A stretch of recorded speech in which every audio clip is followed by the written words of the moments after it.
Funding it through January would also fund SNAP food assistance through next September as the legal battle over that aid continues. A judge has blocked the Trump administration order that states to undo the steps they took to pay for food benefits. Air travel remains difficult. Sunday was the worst flying day in this country since the shutdown began.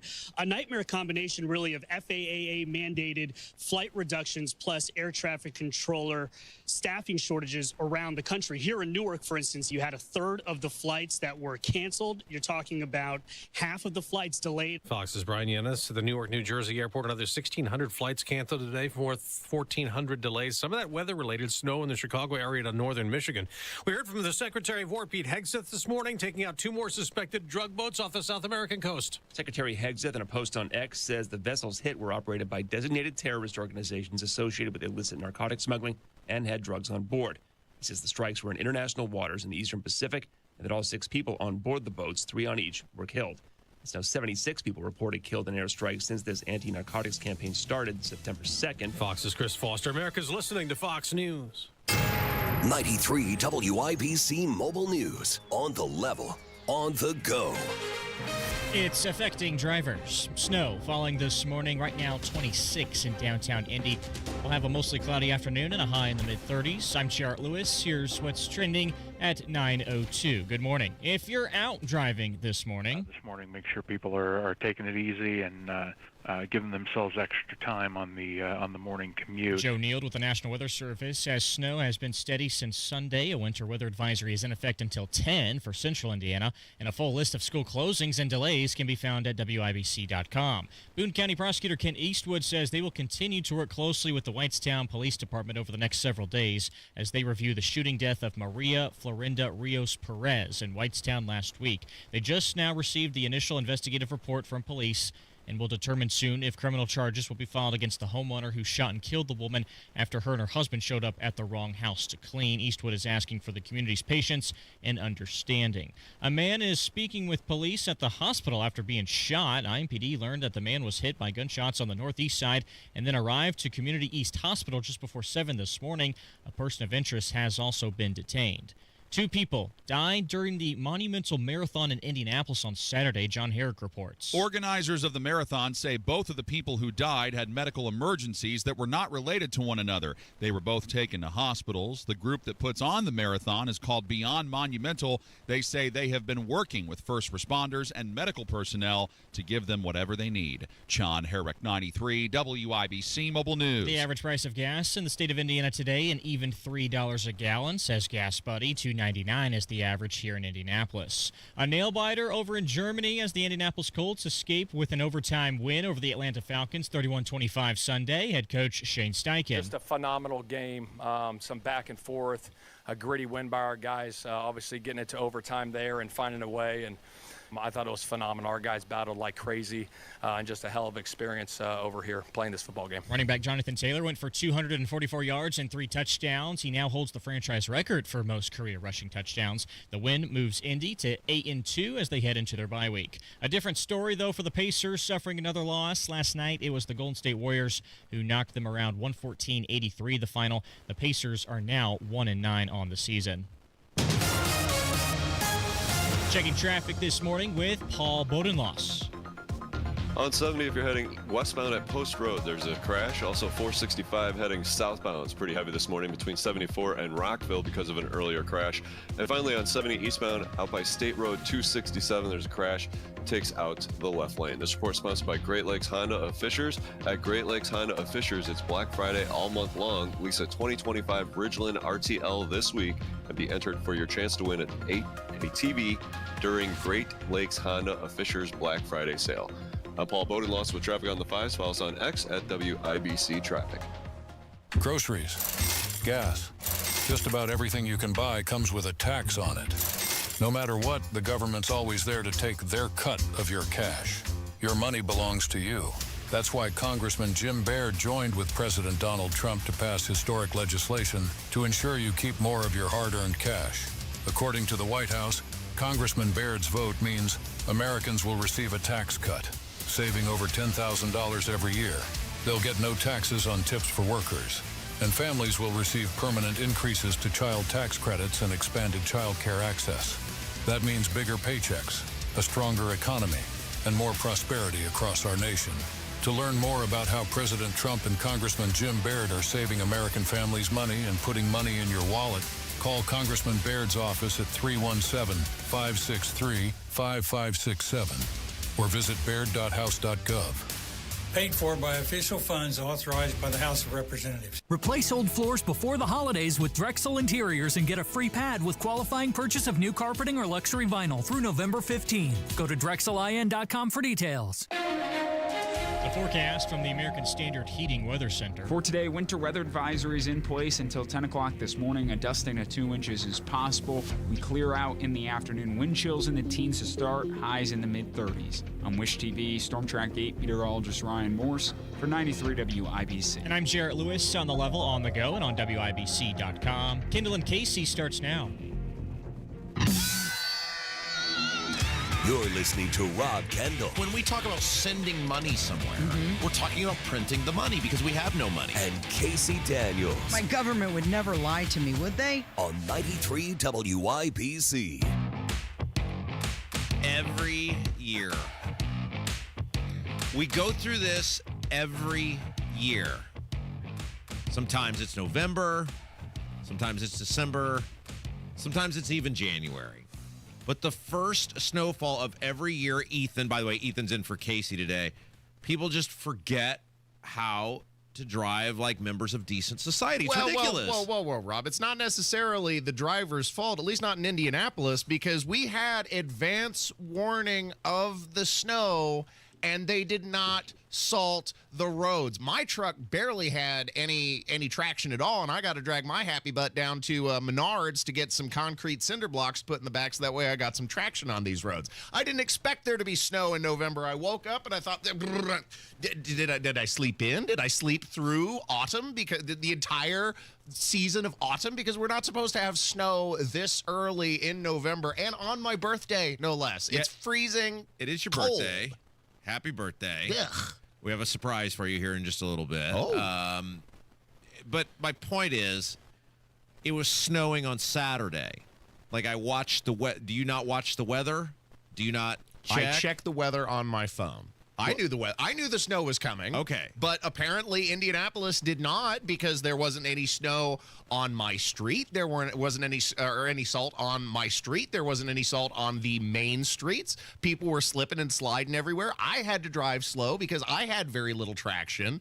It took me about twice as long to get into the station as it usually does. And then we got this BS road layout where now I hate the two ways on Michigan and New York. It's utter chaos, and dealing with that on a snow day on top of it just made everything much, much worse. Yeah, there is something alarming, and I get the bus has the bus lane, but that the bus is coming right at you. Yeah. Like, you're going one way, and the bus is coming directly head at you. I mean, I know, again, like, the bus is probably not going to, like, veer off and run into you, but they're very close, and that's very alarming, and I don't think society's supposed to operate in that manner where the bus is moving head on at the automobiles. Well, then to give everything such little clearance, because we had to make room for the extra special double wide bike lanes, so that way God's special children can have their own little portion of the street. The very few of them that utilize it. Most people just bike in the middle of the road. Well, I ran into this on Saturday. I was down here on Saturday, and some woman. This is the middle of the day, right? She is like behind me. I'm stopped at a stoplight. She is in the road, like as though a car would be in front of me on her bike. And we went numerous city blocks where she is not on the side of the road. She's not on the sidewalk. She's in the middle of the road. And so thus no cars can maneuver around her, and she was backing up traffic. That doesn't surprise me a bit. We got people who pass out drunk in the middle of the road and micturate upon themselves. I'm sure you saw the Indy Reporter snippet of the IMPD radio where an off-duty officer called in. I think this was something like 2:30 in the morning, and found a woman passed out in the middle of the road, peeing on herself, drunk. They had to call emergency services, and you could hear the frustration and the weary tone of his voice as he's reporting. Yeah, we got a person passed out in the middle of the road. So who do They we peed on themselves? So are we blaming, because this literally, like, it was fine. It was fine. I saw the salt trucks in Brownsburg where I live. I saw that they were doing whatever. The roads were okay. But then I get on 74, and that trip was mostly okay. Everyone's moving at a slower yet decent rate of speed, giving distance. And then as soon as I hit 465, it was just a colossal delay. It took almost an hour to get here. It's normally 30 minutes. I get it's going to be 30 to 40 minutes. I get it's going to be slower, but it seemed exceptionally slow. And you're saying throughout the greater Indianapolis area, Kev, you also experienced this. And I get that some guy who's been to war is like, you guys are complaining about your trip to work. Hell like, yes. Really? That's what you're complaining about? Like some guy who was in a foxhole at one point or on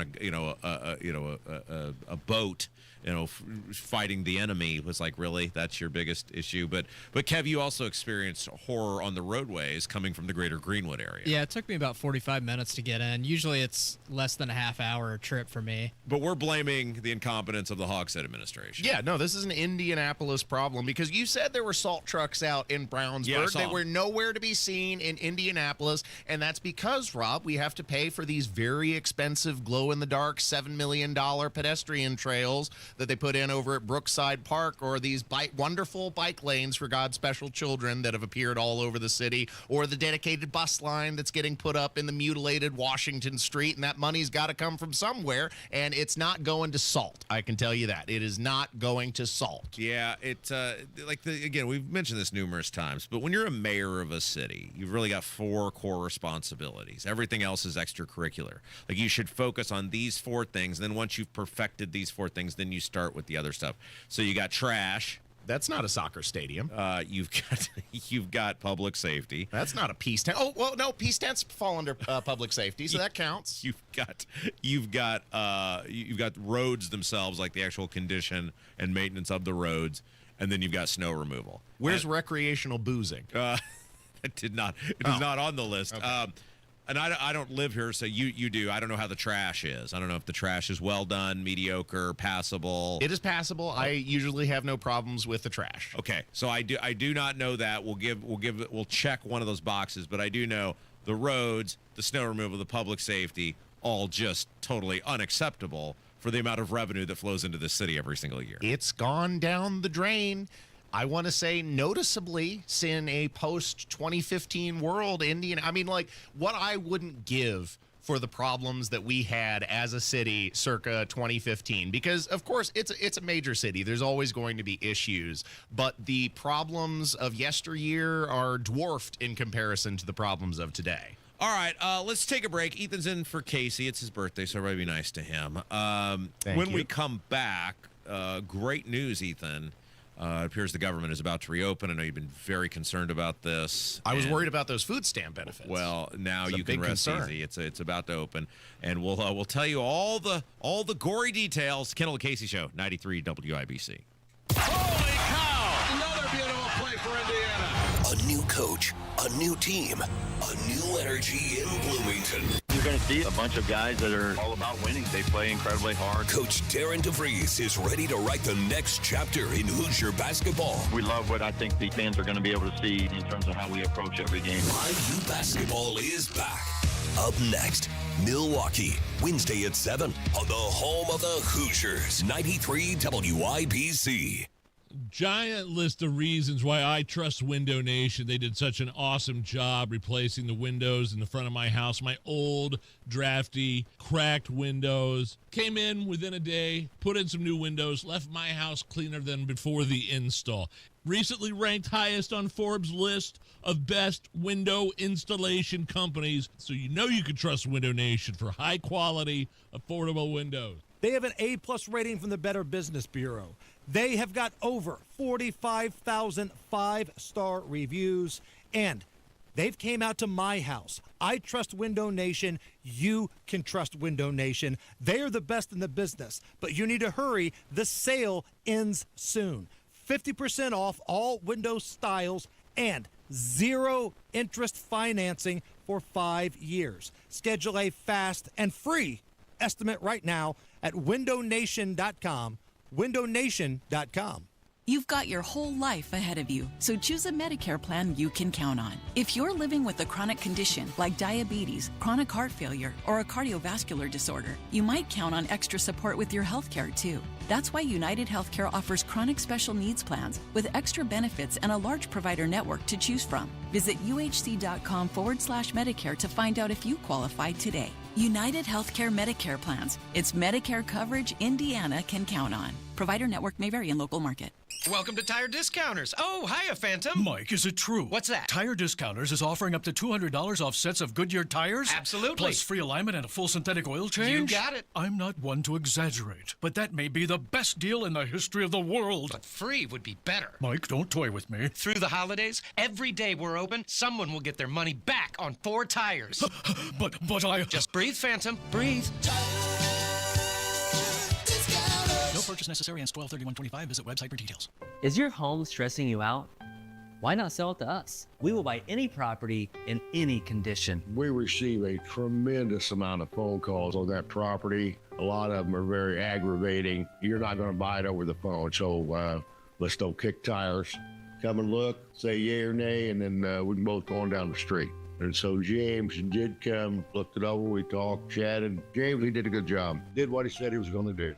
Call Simple Quarters 317-900-HOME. Okay, we are running a car drive right now to help veterans all across America. So if you have an old car, truck, or van, even a motorcycle or an RV sitting around, you can right now give it away and help the vets. They really need your help. And your car will help support the vets and their families. And guess what? You even get a tax donation. Plus, we'll even come and pick up your car for free. And all you've got to do is pick up your phone right now and make a free call. Now is the perfect time to do something good for the vets. Give back to the vets right now for all they've done for this country. And your old car can really help them. So call the Veterans Car Donation Program right now for free pickup of your vehicle. Help the vets and help your taxes at the same time. Call right now. 800-883-3024. 800-883-3024. 800-883-3024. That's 800-883-3024. The best AI for your business isn't artificial. It's advisor intelligence. With Horizon, you get real people to help you drive real growth. Open your business account today at horizonbank.com/businessai. Member FDIC, Equal Housing Lender. Did you get a heating and air conditioning quote that you're just not sure of? Give us a call for a free second opinion. 317-577-8077 for Family Heating and Air, your trusted local independent American Standard Heating and Air Conditioning dealer. This hour powered by Family Heating and Air, your American Standard Air dealer. Nobody cares for you like family. Well, it's ending exactly as we told you. It's ending, and everyone's awful. It's the Kendall Casey Show. I'm Rob. Ethan's in for Casey today. Happy birthday to Ethan. Okay, so it appears now we have a deal to reopen the government. And I was thinking about this last night, Ethan. The Democrats are so awful and ridiculous that somehow the Republicans are coming off as the good guys in all this, even though all they've done is continued the very government they spent years railing against, which is Joe Biden's spending levels, most of Joe Biden's spending priorities. They totally lied to the voters again. And yet, because the Democrats are so bad, people are like, well, the Republicans won this one. Here's a notch for them. There is so much dishonesty in both parties that is being perpetrated right now, where Republicans are somehow celebrating Biden-era spending levels as a great win, and Democrats are acting as if Biden and era spending levels that they supported are now a large defeat. I don't understand. But, of course, the Democrats were always going to take the blame here for the simple fact that Republicans did not have the numbers to end debate. It takes 60 votes to get a cloture vote in the Senate. Republicans have 53 seats. I believe there was one independent and one Democrat that had switched sides. That took it to 55, and you needed another 5 Democrat swing votes to come over and debate and let the government reopen. That was always the case. Yeah. Republicans did not have the power to end the debate themselves. But the takeaway from this is really how ineffective the Republicans Republicans have been, because look at it. Look, the Democrats lost whatever. Society's losing on this, right? We're all losing because they're going to keep printing money, spending money. Inflation's going to keep getting worse, all that stuff, right? Keep giving away money to the mega corporations and the insurance companies. Wonderful stuff. Sure, because part of the deal is they claim there's going to be a vote on Obamacare. Now, the Republicans are like, well, we didn't agree to pass. Look, they're going to. It may not look exactly by the letter what it is today. It ain't going to get any better. But the point of all this is, look at how hard the Democrats fought for 40 days for nothing. You never see the Republicans, when they were in the minority, fight like this on the spending. Like they never do this stuff. They never, it's been the last shutdown was about the border wall, and then Trump ended up just taking money from one department and pushing it over. They didn't even get the money for the border wall. The last shutdown, I believe, was 2013. That was over Obamacare. The Republicans caved on that. So they never do this on the spending, and it shows they could, even though when they didn't have the presidency, impact the spending if they'd have fought the way the Democrats fought. All you need to know about how unserious Republicans in Congress are, and at the presidential level too, for that matter, are about addressing government spending. Where did Doge go? Remember that? Oh, yeah. Doge was, this big thing for a couple of months, and then Elon stepped away from the government. Doge has fallen into the background, and with the big, beautiful bill, the spending increases outdid any cuts that Doge had made. Yeah, and then so part of this bill, because remember, and this is the Republicans, they lie about everything, and people go, why are you so mean to the Republicans? Because they lie. Because they lie. The big part of this was Trump was like, I can't wait for this shutdown. We're going to reform the government. We're going to fire all these people. We'll do all these cuts just by the government being shut down. Part of the deal is all these people are coming back. So it means there's not one cut to the government. All the people who didn't get paid are going to get paid, which is fine, right? If you're working, you get paid. But even the people who weren't working are going to get paid. And all these people who, quote unquote, got fired are coming back. They're going to vote on Obamacare. Even if it doesn't pass in its exact current form, there's still going to be a massive giveaway. There's nothing. Why do we go through the rigmarole of attempting to paint government shutdowns as this big deal when, for the most part, the government still operates? The air traffic controllers were still helping the planes land. Most of the government employees were still working. Our military was still defending the country. And for those whose paychecks were temporarily held over, the expectation has been outlined in previous government shutdowns that they will be paid, they will be brought back to work, and everything will continue functioning as it was. That's what's happened the last several times. All right, let's hear some audio. Here is Trump. This was yesterday upon the announcement that we might have a deal on this. Looks like we're getting very close to the shutdown. We'll never agree to give any substantial money or any money to really prisoners, illegals that come into our country. And I think the Democrats understand that. And it looks like we're getting close to the shutdown ending. You'll know very soon. Thank you very much. Except in the big bullcrap bill, they specifically allocate all sorts of revenue to and services to illegal immigrants. So, I mean, right? Remember, this was a big deal. It was not in there, and then they forced them to put it back into the bill. So, I mean, it's just categorically untrue when he says these things. Now, this is not over yet. Even though it has started, it will be over soon. But Mark Wayne Mullins, he is a Republican senator from Oklahoma.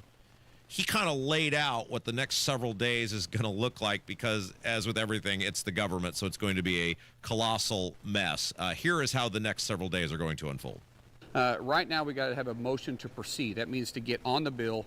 Once we pass that, which we've already have 10 Democrats that have agreed to vote with us, so we had the votes. Once it's passed, technically it invokes 20 or 30 hours of debate. Now the Democrats can yield all that back if they want to. After that, we have another vote, and that's to amend the clean CR that the House sent over. Now, what that means is the House sent over a clean CR on all 12 appropriation bills. We have 3 appropriation bills that we're amending. So we have the LEDGE, we have MILCON, which is military, and AG. Now, AG is where the SNAP program is. So we're going to have to amend 3 of the 12 appropriation bills and then CR the rest of the 9 and then send that back to the House after we vote on it. But once we vote to amend it, it invokes another 30 hours of debate and before we can actually vote on the bill. So if the Democrats want to drag this out, they can drag it out for 60 hours. And we wonder why everything is such a mess, right? So one of the things, Rand Paul hit on this, and he is the one Republican who has voted no throughout all of this, which is that the hypocrisy of these people. So the official policy right now of the government is what they call pay-go, which is in order to spend more money, you have to cut money. It's called pay-go. And what they do every time is they just suspend pay-go. It's an actual policy of our government, and it's gone back years. But because they don't want to abide by it, they just go, well, we're suspending the rules on pay-go. And that's what he's pointing out in this bill, is it's just basically another permanent suspension of pay-go, which is the actual policy, unless they don't like the policy. They're like, yeah, we're not doing that. We're not doing that. Man, it's almost like these people can't give up taxpayer-subsidized vote-buying programs. That's what it is. It's legalized voting. Okay, real quick before we go, I think what this came down to was you're coming up on Thanksgiving travel. Clearly, these air traffic controllers were calling in sick. They're walking off the job. They were looking at a complete dumpster fire for Thanksgiving. And Sean Duffy, who's the transportation secretary, I think this was Fox News that he was on. He was talking before on the news shows. He was talking yesterday before the deal was announced about what Thanksgiving was going to look like. As I look 2 weeks out, as we get closer to Thanksgiving travel, listen, I think what's going to happen is you're going to have air travel slow to a trickle. As everyone wants to travel to see their families, I think we're going to see air traffic controllers, very few of them coming to work, which means, yes, you'll have a few flights taking off and landing at our different airports across the country, but the thousands of flights that happen every day to move people around the country for this great American holiday, it's not going to happen. You're going to have massive disruption. I think a lot of angry Americans, and I think we have to be honest about where this is going. It doesn't get better. It gets worse until these air traffic controllers are going to be paid. I think the Democrats reached a point where they were like, we're not going to get exactly what we want, and everything sort of then just becomes Chaosville if people can't get where they want to go on Thanksgiving. You already seen the flight delays, and I think they were like, we got to wrap this up now. Well, I mean, hey, don't put it past the Democrats to shut down the entire country over a manufactured crisis. They did it during COVID. I'm sure under a certain circumstance, they'd be happy to do it again. Oh, no, I don't dispute that. I'm just saying I think they realized we're not going to get an Obamacare vote until we open this thing back up, and we're going to get most of Obamacare anyway. We might as well just get this train moving, and there's no government cuts as a part of this. So what are we doing here? Do you think that the decision to reopen the government was influenced by polling results that they've seen? Okay. Or do you think that this was always the plan to wait for it after Election Day because they believed they could capitalize on the controversy? I think I'm not giving Republicans credit because what they're doing is very harmful to the country, but I think to their credit, they stayed more united on this in terms of not giving in on the Obamacare vote until the government was reopened. And I think they being the Democrats, were a little surprised. Republicans stayed united on that. They probably had, some sort of group meeting, and those moderates were like, we're going to get most of what we want anyway. We've played this out. It's not going any further. Why would we shut down the country over Thanksgiving? And they opened it up. All right. Ethan, great news. Ooh, we're all getting $2,000. Oh, no. Well, maybe. Oh, God, no. Please don't turn the printer back on. The last time the government just threw money at people, it did so much for humanity. Oh, God, please. We're very excited. The only thing more exciting than finding out about this money that's going to be printed is, it's Jarrett Lewis in the news. And that's next. Sweet. It's Kendall Casey Show, 93 WIBC. Are you ready to put joint pain behind you and get to a place where persistent pain doesn't control your life? The dedicated orthopedic experts at Community Health Network are here to turn those goals into a reality.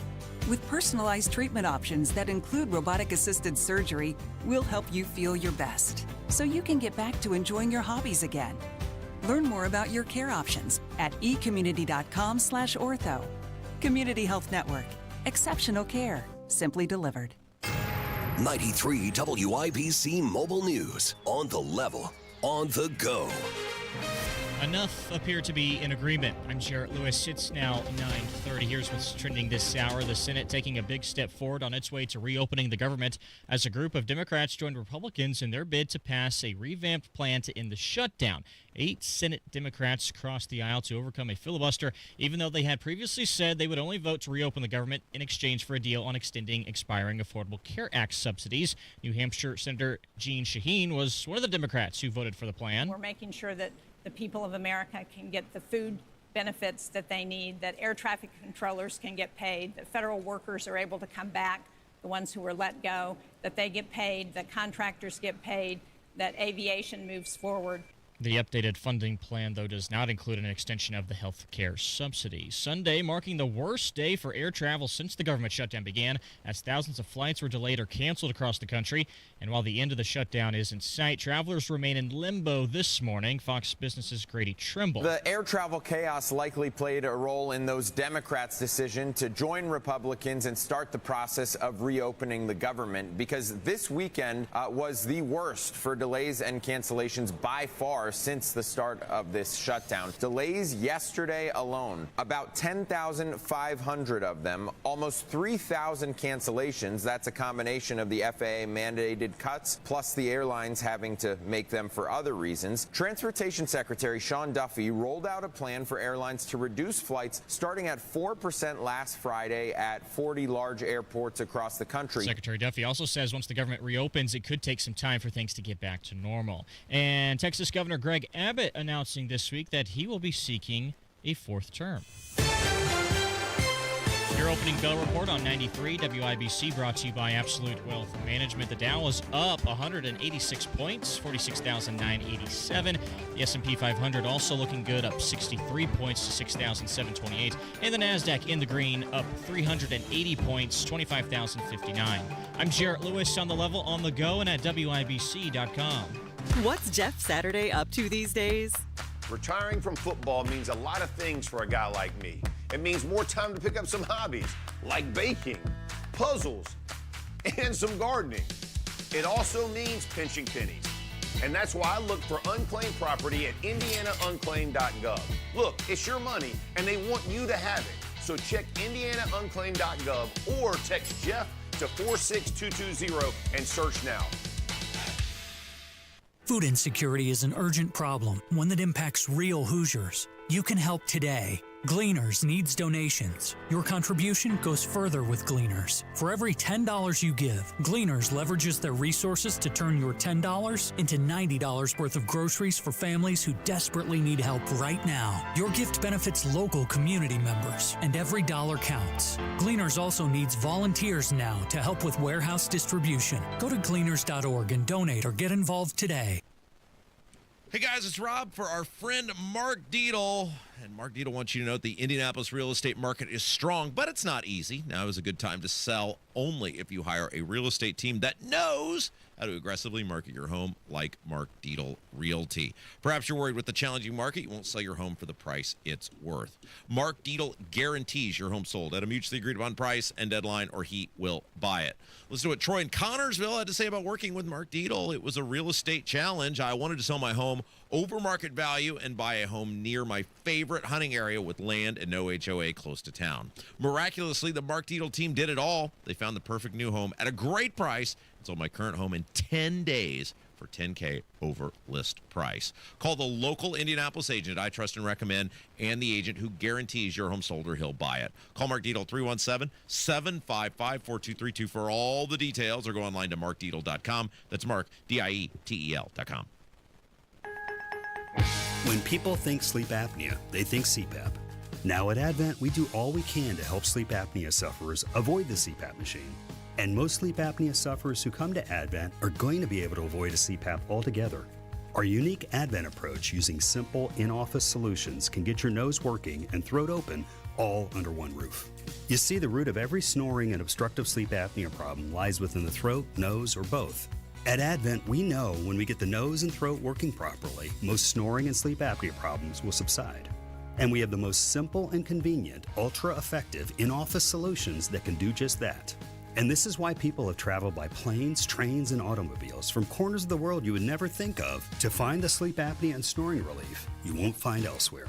Go to adventknows.com to schedule your appointment because Advent knows when you breathe well, you live better. AdventKnows.com. Most insurance accepted. Do you spend half your day walking or standing while working? If you have foot, knee, or low back pain, the Good Feet store wants to help you like we helped Tony. Pain that I experience the most is foot pain from being on my feet all day. You're having to kind of talk to yourself through the whole shift, like, I got this, I can do this. Before, I felt defeated, and now it's like, all right, let's go. I'm ready. A whole new life, like sunshine coming on. And here's Dennis.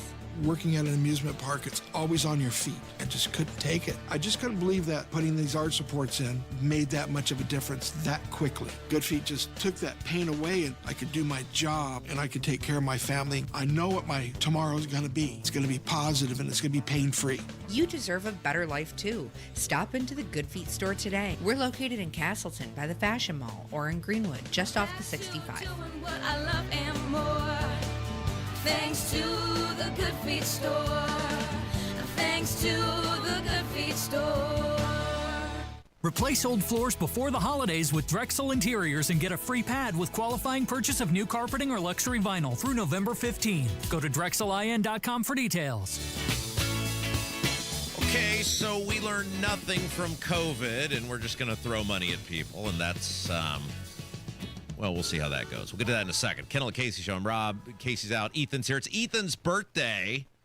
Do something nice for Ethan. Where can people find you on social media, Ethan? You can find me on the Twitter machine at my name, Ethan Hatcher. That's ETHAN HATCHER. All right, very good. Okay, so but before we get to the Trump wanting to just give people money, because again that went so well the last time he did that, I've got to ask you. You're in for Casey, so her job is the voice of reason on this program. So you have to tell me as the voice of reason. Do I have a point here? Do I have a case here? Or am I just some old guy who yells at clouds? Okay. All right, very good.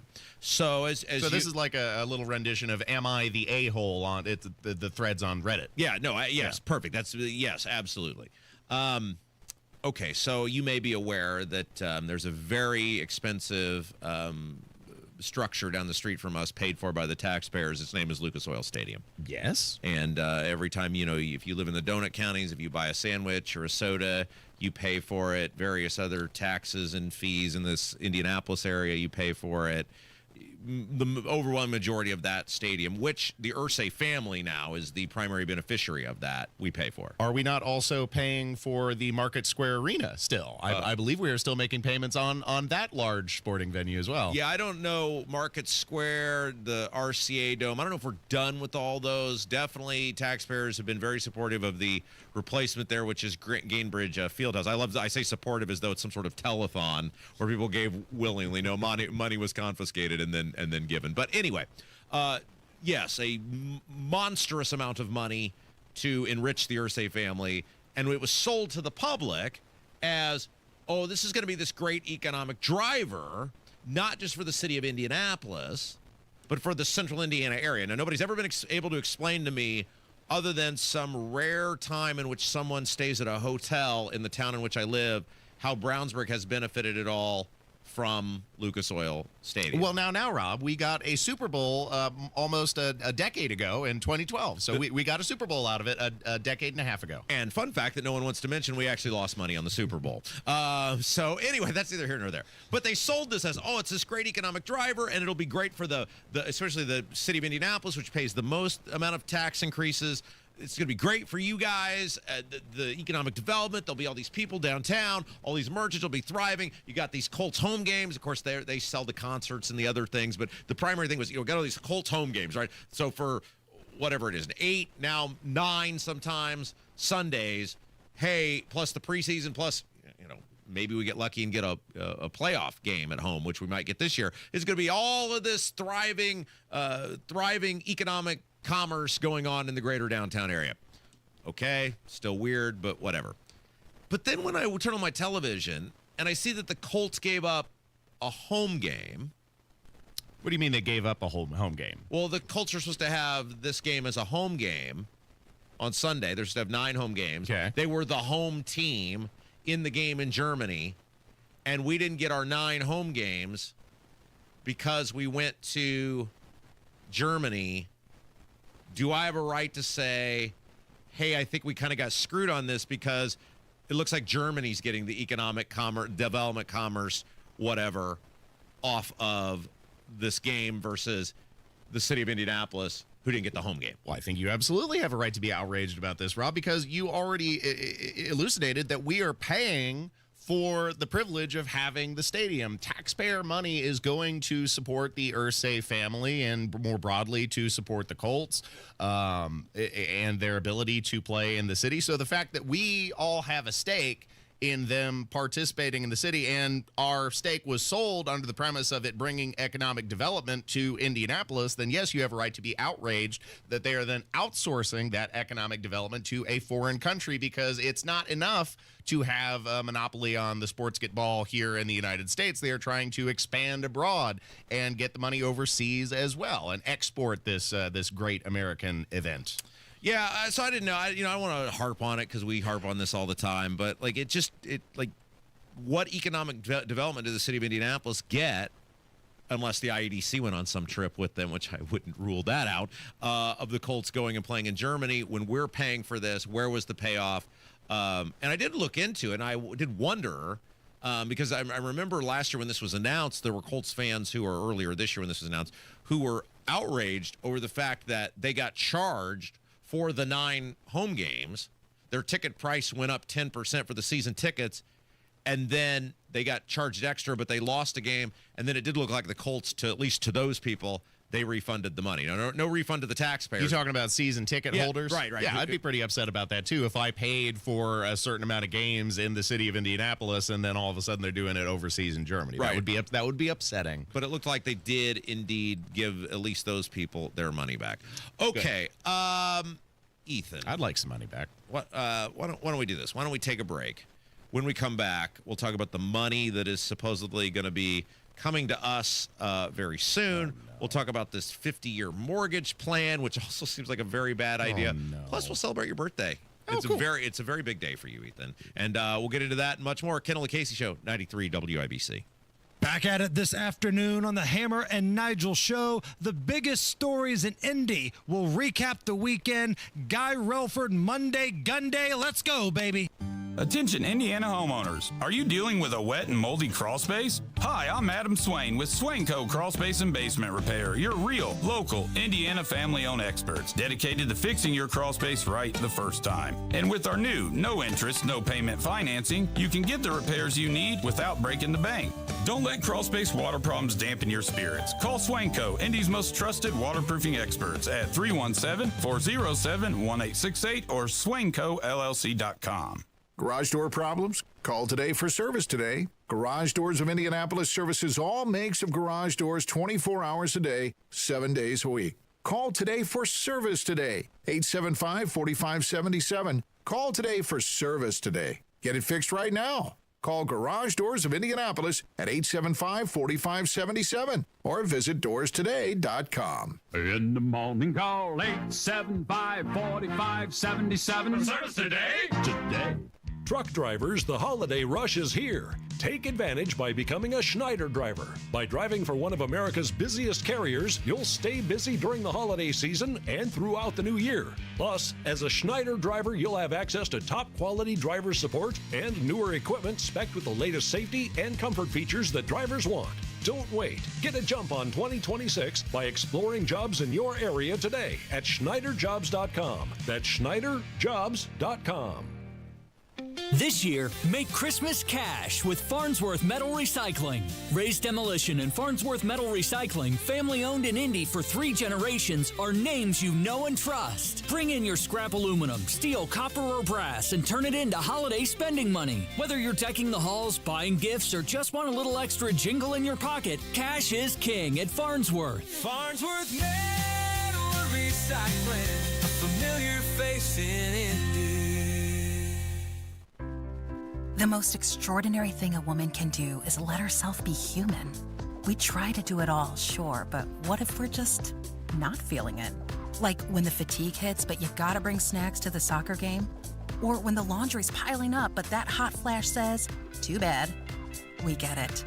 Franciscan Health has care for extraordinary women who can do it all, but don't have to. Visit franciscanhealth.org/OBGYN today. This month, Pure Talk is supporting Canines for Warriors, a terrific organization that trains rescue dogs and then pairs them up with combat vets struggling with PTSD. This is why I switched to Pure Talk. Sure, I like the unlimited talk, text, and plenty of 5G data for just $25 a month, and you will too. But you will love being in business with a company that shares your values. Dial pound 250, say Micro, and switch to an American wireless company that actually stands for something. Pure Talk. The holidays mean more travel, more shopping, more time online, and more personal info in more places that could expose you more to identity theft. But LifeLock monitors millions of data points per second. If your identity is stolen, our US-based restoration specialists will fix it, guaranteed, or your money back. Don't face drained accounts, fraudulent loans, or financial losses alone. Get more holiday fun and less holiday worry with LifeLock. Save up to 40% your first year with promo code NEWS. Visit lifelock.com. Terms apply. Ease into game day at the Ultimate Colts Tailgate, happening at the Slippery Noodle, Sunday, November 30th. Doors open at 9:30. Good vibes, great food, and pregame fun with fellow fans. Okay, so Trump says we're all getting $2,000. Can't sit back and enjoy Buffalo Springfield for a bit? Oh, no, it's fine. It's your birthday. You do whatever you want. Nobody's right. I really like to jam with old songs like this. This is good choice, Kev. Good choice. Yeah, I bet you're a blast at parties and bar mitzvahs. That's the Kendall Casey Show. I'm Rob Casey. Out today. It's Ethan's birthday, by the way. Happy birthday, Ethan Hatcher, in for Casey. Now, because it is your birthday, I had asked you on Friday. I said, Ethan, what is your favorite adult beverage? And you what brand did you say? I said, if you could have anything within reason that you want, what would you like? I said, give me a Cayman Jack margarita. I love these things, Rob, and thanks for bringing them into the studio. So this is good stuff. I went to a local... I didn't know they had these in cans. I usually get them in little glass bottles. Oh, no kidding. Yeah, that was all they had was these. Were in the... so I got you... I guess they got cans, too. I guess it would be a case of those. Wonderful. So they're sitting in. I gave Kev one as well. So you can drink that throughout the course of the program today, and then you may... I'm going to encourage you to leave that here because you're in tomorrow, right? Yes, I will be here tomorrow. And then you as can take whatever's left with you. It's like a double birthday present. That's right, 2 for the price of 1. So happy birthday to you, Kev.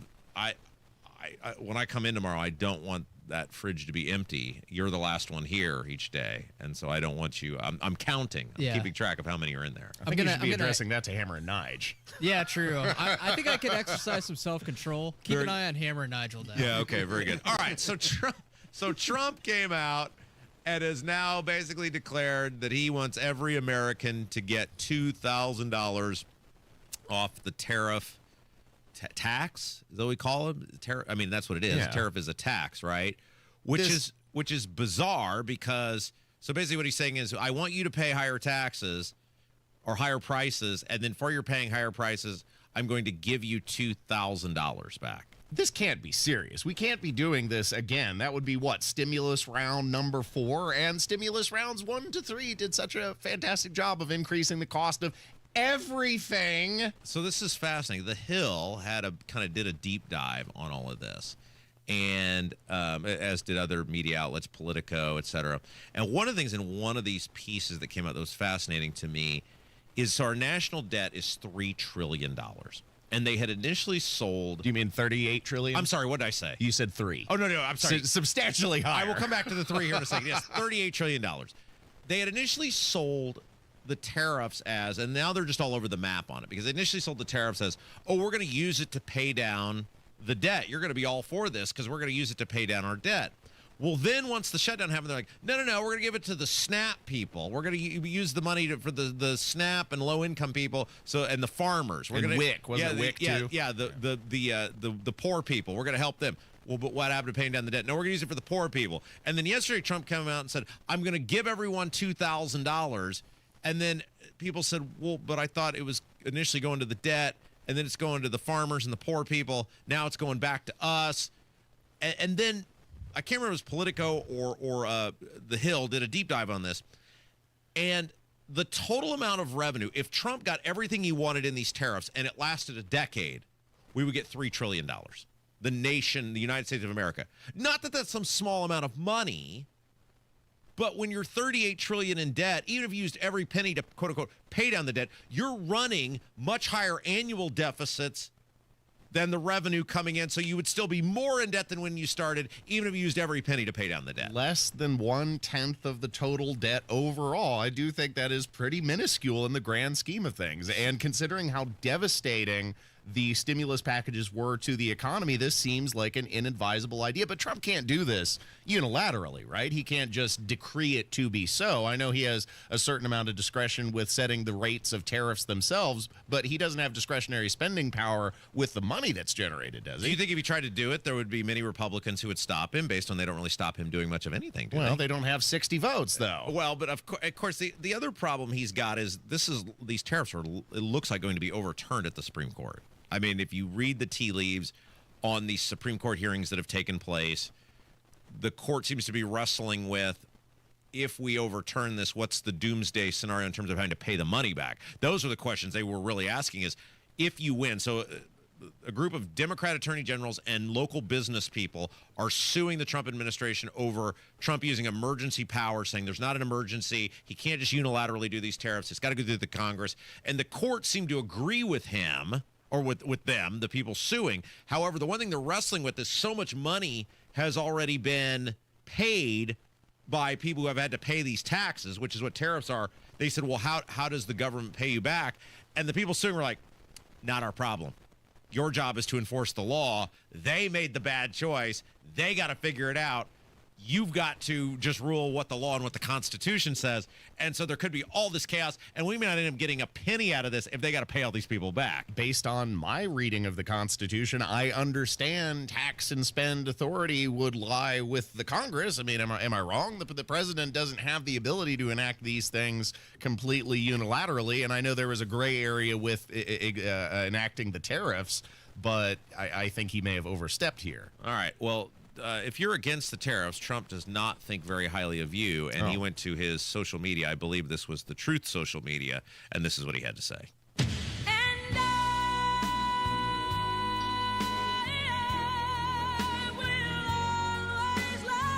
People that are against tariffs are fools.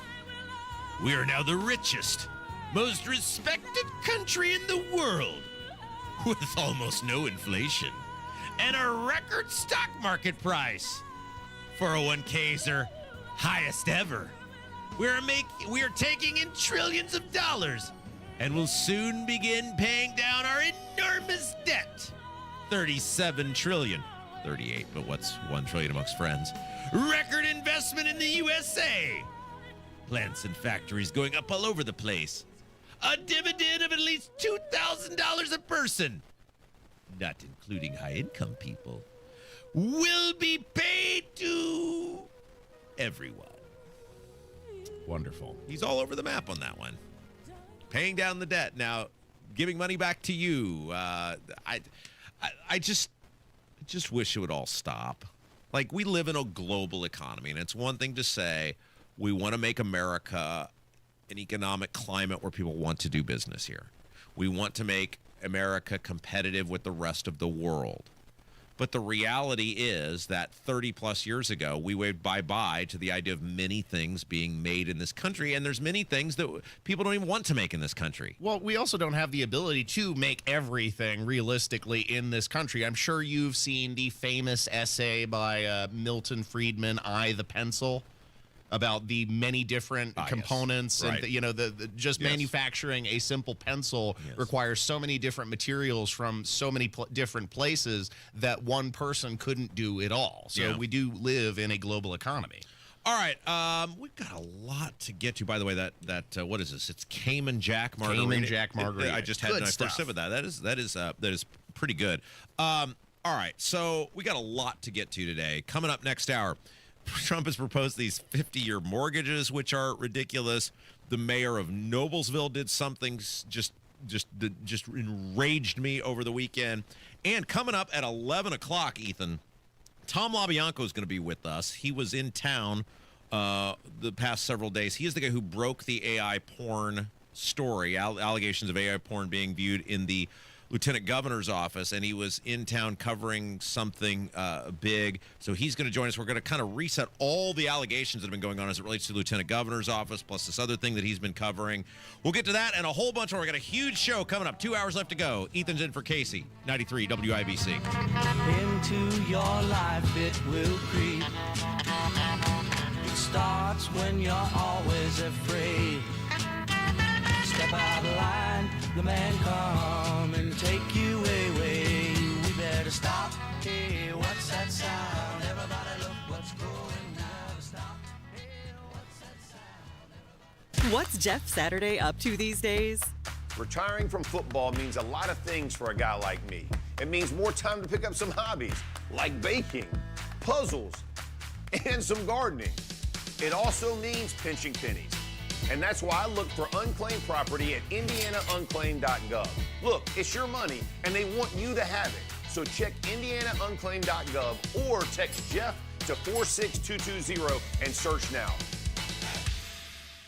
You've got your whole life ahead of you, so choose a Medicare plan you can count on. And that's what you get with a Medicare Advantage plan from United Healthcare. With more than 45 years' experience serving its members, United Healthcare has plans with low monthly premiums that fit your life today and as your needs change tomorrow. The Medicare annual enrollment period ends December 7th, so go to uhc.com/Medicare today. United Healthcare Medicare plans. It's Medicare coverage Indiana can count on.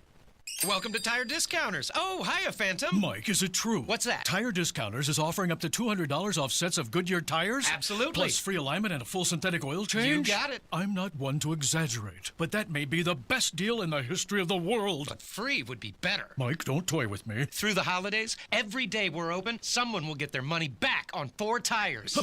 But I... Just breathe, Phantom. Breathe. No purchase necessary and 12/31/25. Visit website for details. Hey, it's Big Joe for your trusted local independent American Standard heating and air conditioning dealer, Kirby Heating and Air Conditioning.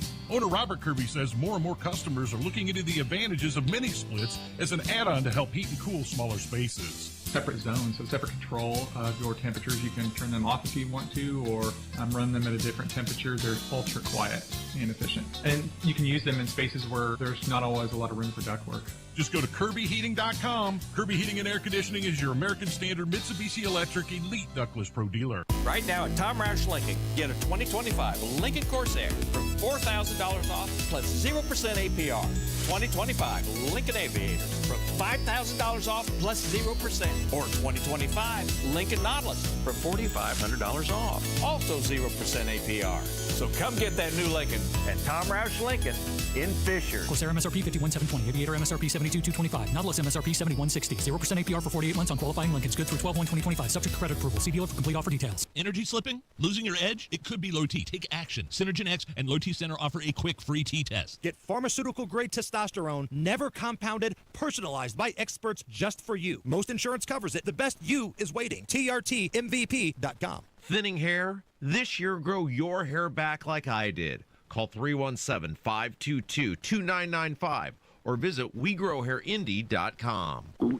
Oh no, stomach issues again? Stomach issues? Who are you? Your pancreas. I could be the real reason for your diarrhea, gas, bloating, stomach pain, or loose oily stools. I thought it was my stomach. People often do, but any of these symptoms could mean having a condition called exocrine pancreatic insufficiency, or EPI. With EPI, the pancreas doesn't release enough enzymes to break down food, but EPI is manageable. Use the symptom checker on identifyepi.com and speak with your doctor. That's identifyepi.com. Sponsored by AbbVie. When you're hiring, have you ever felt like you're missing out on meeting great candidates? Well, they're not hard to find when you go to ZipRecruiter. ZipRecruiter helps 10 million people with their job search every day. People who are actively looking for jobs like yours. So it's easy to find the right person fast. 4 out of 5 employers who post on ZipRecruiter get a quality candidate within the first day. Try ZipRecruiter for free at ZipRecruiter.com/free. That's ZipRecruiter.com/free. Your one blood donation can help save the lives of up to 3 people. Give blood through the American Red Cross to help hospital patients. Visit redcrossblood.org today. In 2 minutes from the Technology Recycler Studios, how the snow is affecting Indiana roads this morning, where a man was shot, what condition he's in now, and what the Boone County Prosecutor's Office is saying about the case involving the cleaning woman who was shot and killed last week. You're listening to 93 WIBC, WIBC HD1 Indianapolis. It's 10 o'clock. The shutdown may end in a few days.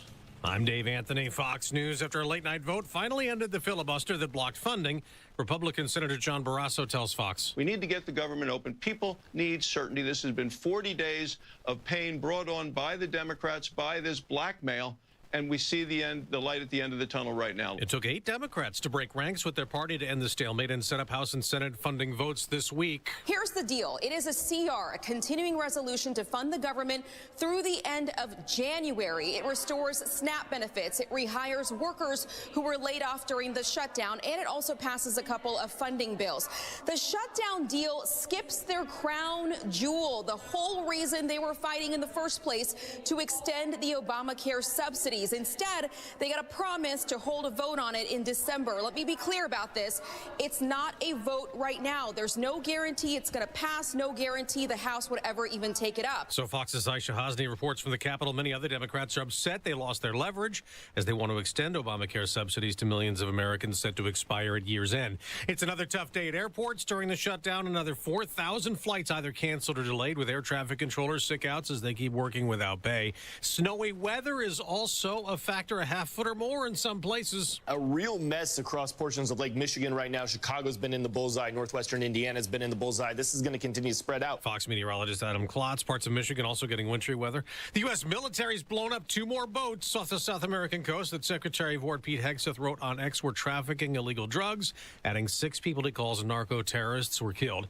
The Supreme Court just made news for a case it will not consider. The justices rejected an attempt to get the court to overturn a 2015 ruling that legalized same-sex marriage, refusing to hear the appeal of an ex-Kentucky court clerk who refused to issue marriage licenses to gay couples. America's listening to Fox News. 3 WIBC Mobile News. On the level, on the go. Impacting the morning drive. Skies are cloudy this morning. More snowfall possible this hour, too.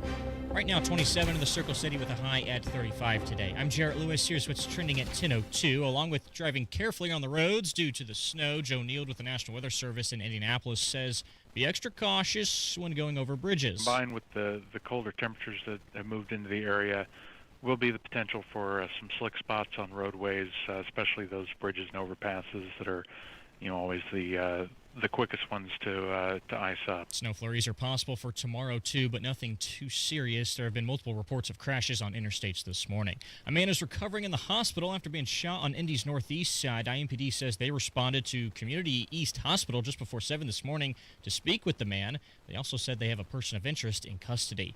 The initial investigative report from Whitestown Metro Police into a cleaning woman's death is now getting a thorough look at by prosecutor Kent Eastwood. He says there are some unique circumstances of this case that make a careful and detailed review essential before determining what steps they will take next. The tragic shooting of Maria Florinda Rios Perez happened on Wednesday, November 5th in a Whitestown neighborhood. She and her husband worked as a cleaning crew, and when they arrived at the wrong address, the woman was fatally shot on the front porch by the homeowner from inside.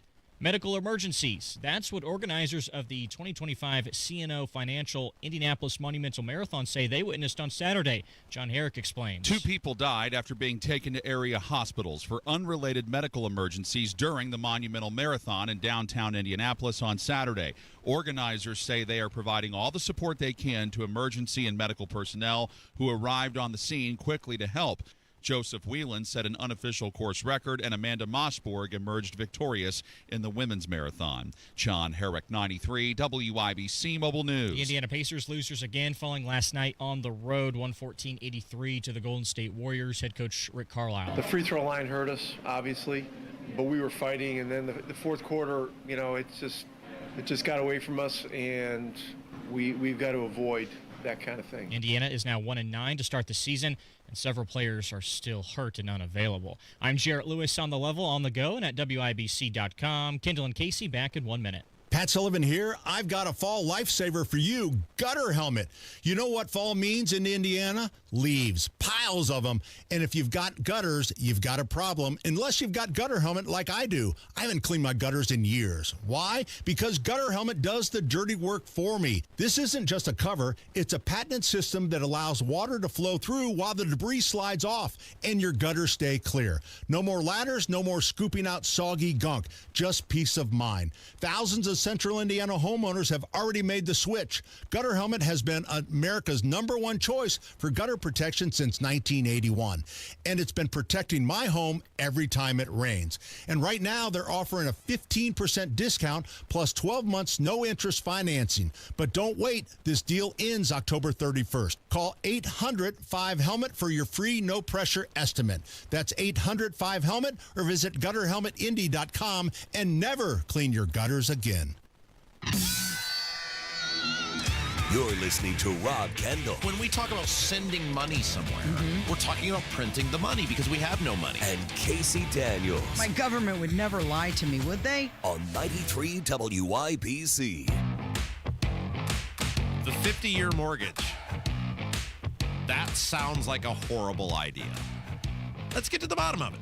Kendall Casey Show. I'm Rob. Casey's out. Ethan Hatcher from Saturday Night on the Circle in for Casey. It is his birthday. Find him at Ethan Hatcher on Twitter. That's right, that's where people find you. Yep, at Ethan Hatcher, and you can also find my personal podcasting page at Saturday Night on the Circle.fireside.fm. I know it's a little long, but again, that's Saturday Night on the Circle.fireside.fm. All right, so Trump came out, was this yesterday?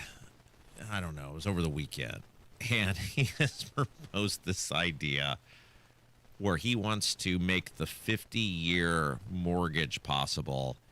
And he's citing... Terrible idea. FDR doing the 30-year mortgage. You're citing one of the most damaging presidents in U.S. history to justify your terrible idea. This has bad idea written all over it, Rob. This is awful. Okay, let's work through it. Because you are in the business of... the leverage business, right? And I don't say that negatively. You own, your day job is you own rental properties. You fix them up, you rent them out. And I have a 30-year mortgage, and I will be paying on those suckers until I'm 60 years old. Well, so I think you're a good guy to ask on this because I think a lot of people have had a 30-year mortgage. And can you kind of walk the lay person through? Because I think most people, one of the issues is like we have such a lack of financial literacy in this country. And it starts at a very young age, and then people don't learn. Like on a 30-year mortgage, if you pay that sucker all the way through, right? If you let it go the distance. I heard something years ago from a real estate friend of mine, and he said if you made 2 payments a month or 2 payments a year extra, I have no reason to doubt this, but if you made 2 extra payments a year on your 30-year mortgage, you could pay it off in like half the time. Does that sound right? I have not done the math on that because I can only barely afford to pay my monthly mortgage. But can you walk people through how much extra you pay over the course of like a 30-year mortgage? Well, I can. I'm very bad at math, Rob, so I must admit this did not come from me, but I saw somebody break down the relative comparisons between a 15, a 30, and potentially a 15-year mortgage on a $360,000 home. Now, $360,000 is a pretty reasonable price in the modern economy for a house, is it not? Okay, so they gave you the good, the bad, and the ugly on a 15, a 30, and a 50. Yes. Okay. For a 15-year mortgage, you would be paying $187,000 worth of interest on top of the $360,000 principal for a 15-year loan. So basically, you would pay roughly. If you didn't pay any extra on the principal, you went the full 15 years, you'd be paying roughly I'm just doing math at the fly, like $540,000 on your $360,000 house. Yeah, so it'd be $187,000 interest paid over the term, total interest paid $547,000. For a 30-year mortgage, that would turn into $777,000. And for a 50-year mortgage on a $360,000 house, you would be paying $1,137,000 on your interest on your $360,000 house over the full term of 50 years for a 50-year mortgage. You'd pay that in interest? You would pay that in interest. That's just in interest? Oh, sorry. No, that would be $770,000 plus the $360,000, which adds up to the $1 million. So basically, like, the numbers are. Hang on here. I want to make sure people are clear. So if you did a $360,000 home with a 15-year mortgage, you're paying like roughly $550,000 to own that home. Mm-hmm. If you did that on a 30-year mortgage, what'd you say? $777,000. Okay, and then if you did it on a 50-year mortgage, you're paying well over $1 million. Well, $1,137,000 total cost over the life term of that 50-year mortgage. By the way, my buddy Anthony, who's a realtor, said it was 7 years. You paid off 7 years earlier. So if you paid on a 30-year mortgage, if you made two extra payments a year, you could pay that off in 7 years quicker. You could pay off your let's not mortgage. bury the lead here, Rob, because what we're talking about with a 50-year mortgage, let's just cut to the chase, is debt slavery.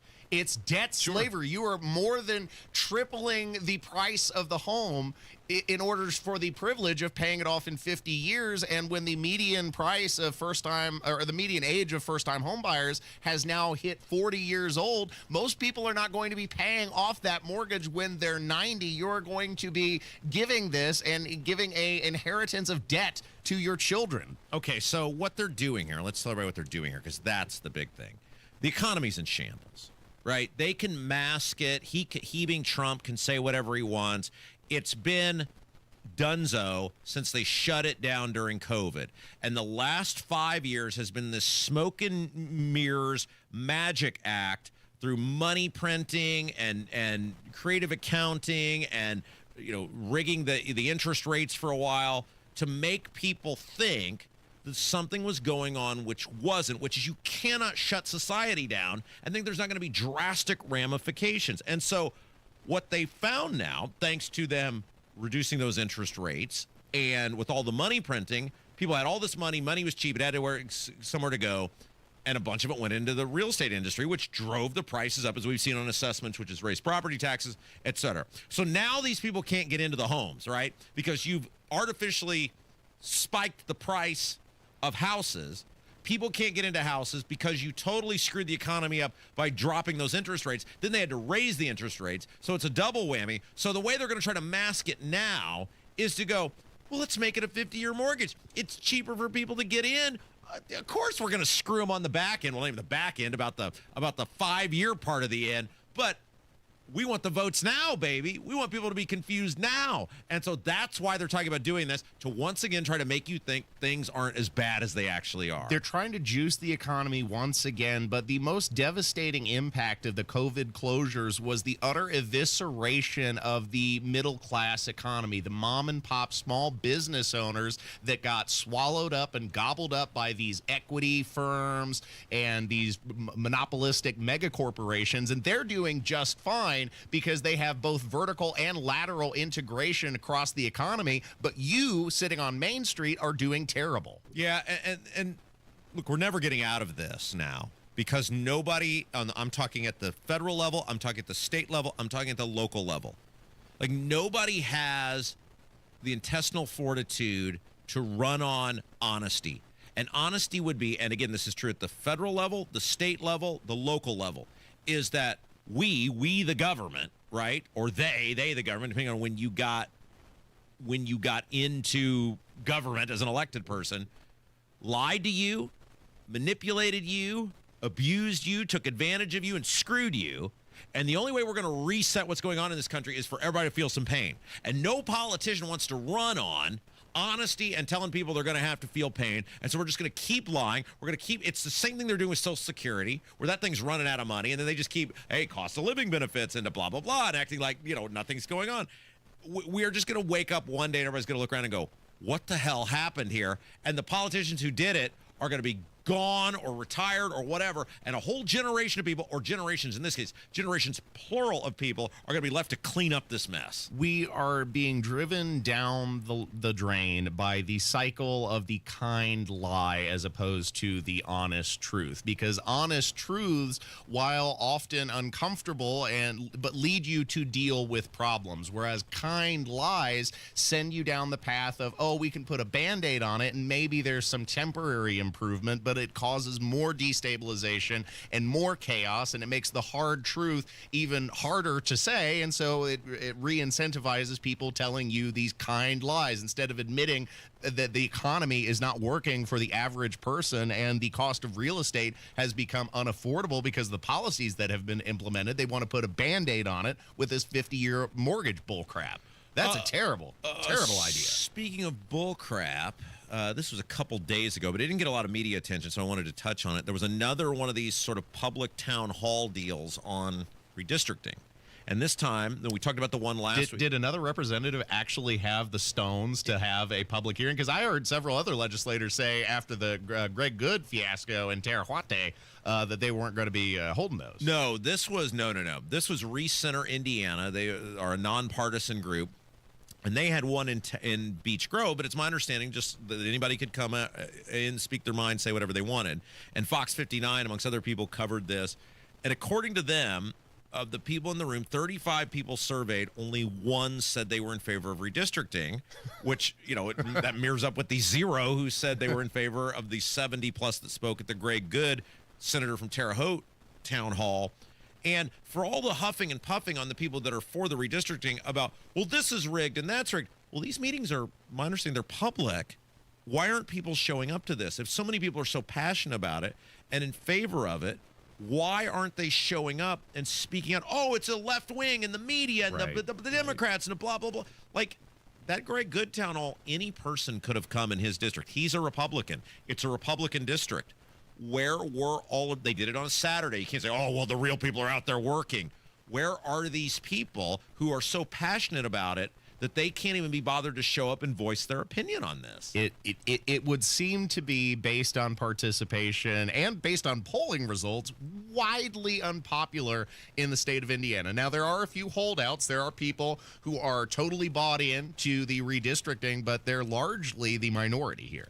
Okay, let's take a break. When we come back, the mayor of Noblesville did something over the weekend. And, Ethan, you're going to have to put that voice of reason hat back on because I'm enraged by this. But I'm going to give you the opportunity to either say you are justified in your righteous anger or you're totally out of bounds. Well, I'll put that hat on, Rob. You know I like to wear hats. All right, we'll do it next. Yes, you do. It's Kendall Casey Show, 93 WIBC. The stalemate over funding is ending. 93 WIBC. It was our best chance to reopen the government. What happens next? It guarantees a vote on the tax credits at a future date. Happens here. The shooting death of a cleaning woman in what he described as a heartbreaking case. Stay in the know. They found 216 packages of marijuana. While you're on the go. A man confesses to double murder and says a cockroach told him to do it. Trump's issued more pardons related to the 2020 election that he lost. On air, online, and on Alexa. Transform your home with Galaxy Concrete Coatings. You can say goodbye to cracked, stained, and dirty old floors and hello to durable, stunning surfaces that last. Their cutting-edge technology ensures a beautiful finish every time, and you get to pick out the color. Upgrade your home today by calling Galaxy Concrete Coatings. They're for garage floors, driveways, pool decks, and patios. And they come with a lifetime warranty and one-day professional installation. The phone number, 877-417-0635. You can find them online, too. GalaxyConcreteCoatings.com. When it comes to your home, it's important to sell it to someone you can trust. Simple Quarters has helped over 3,000 families sell their homes in Indiana. I'm excited to start the new chapter of my life. I'm going to be moving 2 states away to be with my husband. Ronnie came out to do my walkthrough. It was great. We had a chance to talk about the house. We had a chance to listen to what my goals were, and they helped me to meet them. Then I had the offer, I believe, within 2 hours of them coming through and doing the walkthrough. Simple Quarters never tried to change their offer at any point during the process. Once they gave me that offer, it stood. The offer was absolutely fair. They did explain to me how they came to that price, and it was a fair offer. The best part about this process is I didn't have to make any repairs to the house. Simple Quarters has taken it as is, which is a huge stress relief. It just couldn't have worked out better. It really couldn't have. Call Simple Quarters 317-900-HOME. 317-900-HOME. As a mom, comforting my family is what I do best. Vicks Vapor Stick provides soothing, non-medicated Vicks vapors in an easy-to-apply stick, and it dries fast, so there's no mess. I use it to comfort myself and my family. Thanks, Mom. Vicks Vapo Stick, soothing comfort for the whole family. And try Vicks Vapo Shower Max for steamy Vicks vapors when you need more comfort for yourself. Use as directed. Serving Indiana means being ready for growing energy demands.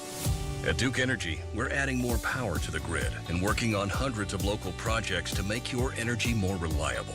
We've strengthened nearly 20,000 poles, updated more than 270 substations, and prevented hundreds of thousands of outage hours with self-healing grid technology, so your power can come back on faster than ever.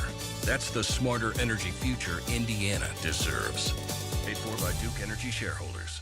Replace old floors before the holidays with Drexel Interiors and get a free pad with qualifying purchase of new carpeting or luxury vinyl through November 15. Go to DrexelIN.com for details. This hour powered by Family Heating and Air, your American Standard Air dealer. Nobody cares for you like family. Okay, Ethan. Your chance to be the voice of reason.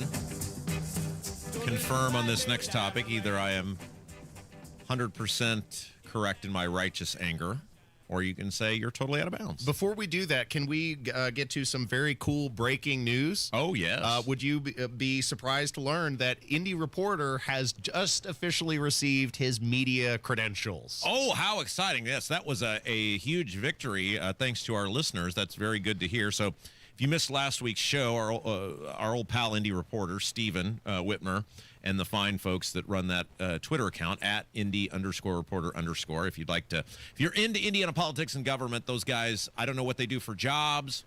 I don't know how they pay their bills.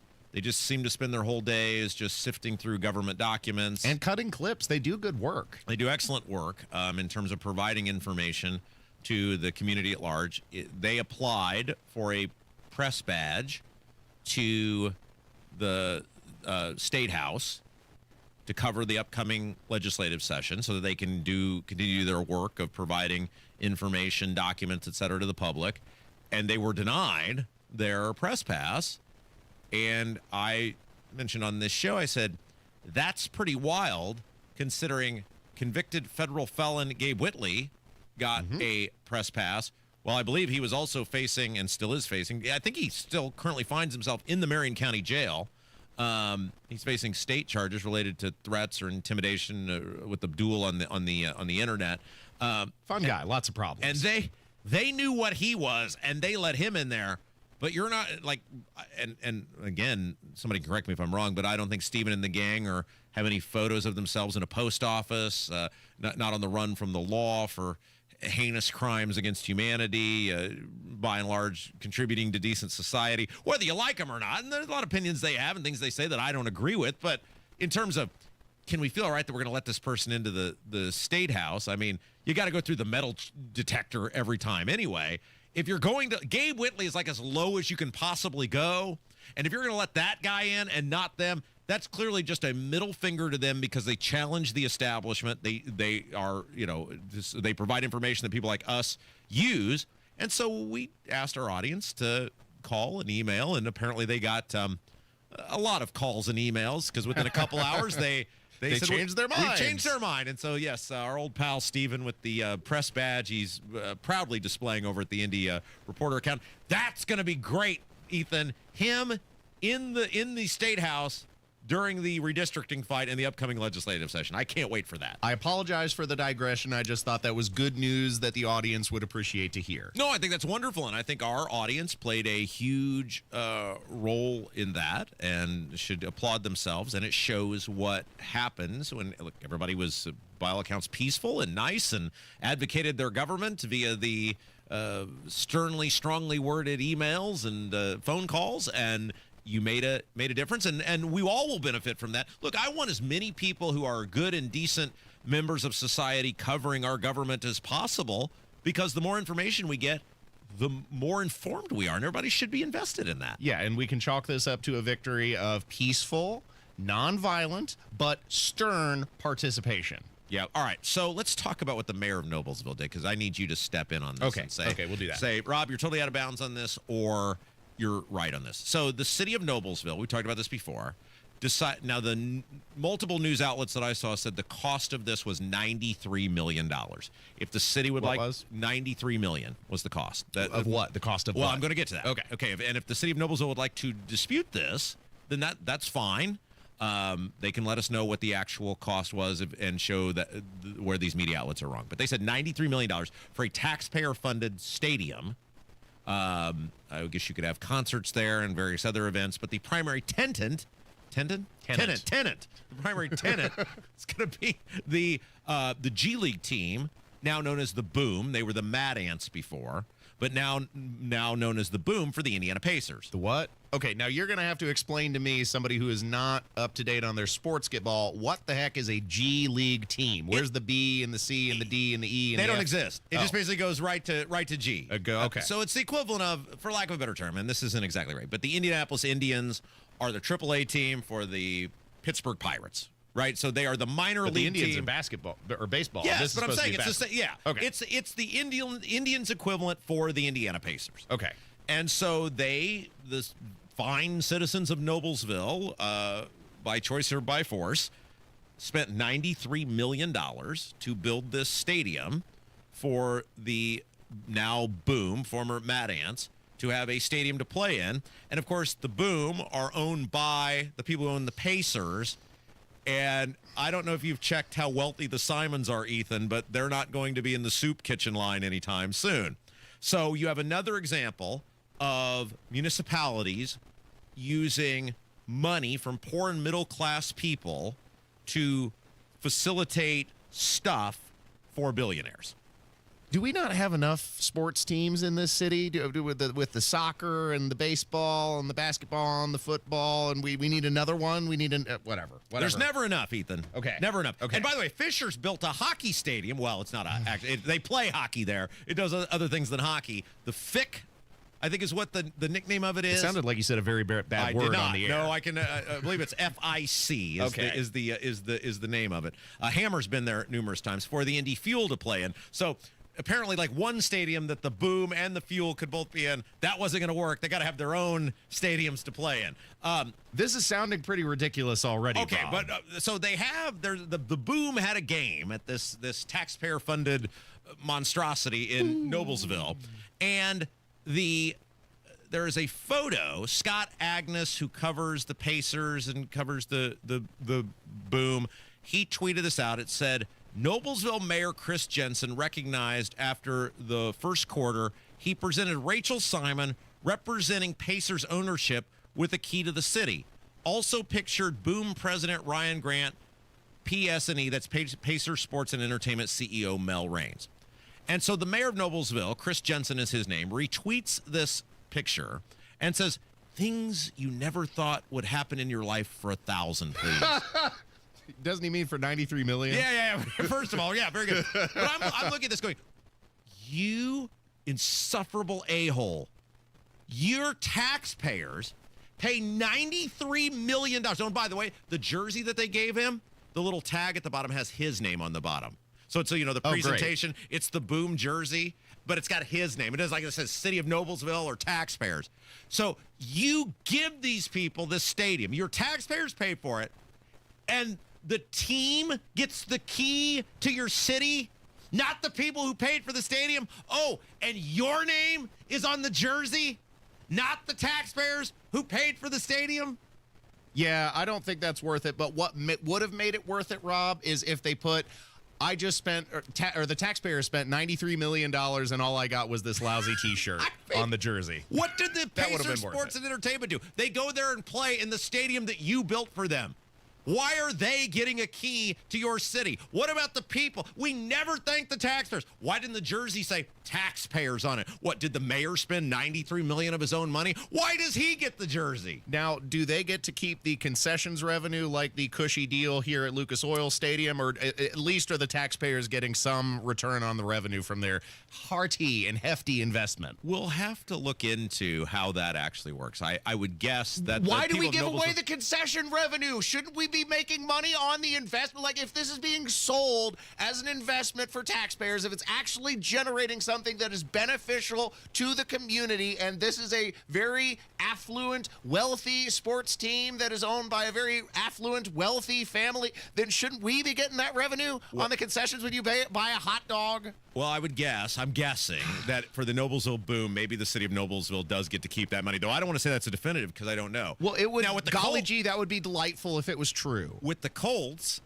the legislature just rolled over and played dead and said, whatever you'd like, Mr. Irsay, we can't have you moving to Los Angeles. So you know that's what pisses me off about that, Rob, is that we bought his billion-dollar guitar collection. That's right. And look, anybody is entitled to buy whatever collectible they wish as long as it's with their own money. Guess what? I buy many antique phonographs. My house is stuffed with them. I love antiques. Collecting things is cool, but I have to pay for all that crap myself because the taxpayers are not subsidizing my cost of doing business. So I'm not wrong for being outraged over this. No, you are absolutely correct about being outraged. Okay, very good. All right, Ethan's in for Casey, 93 WIBC.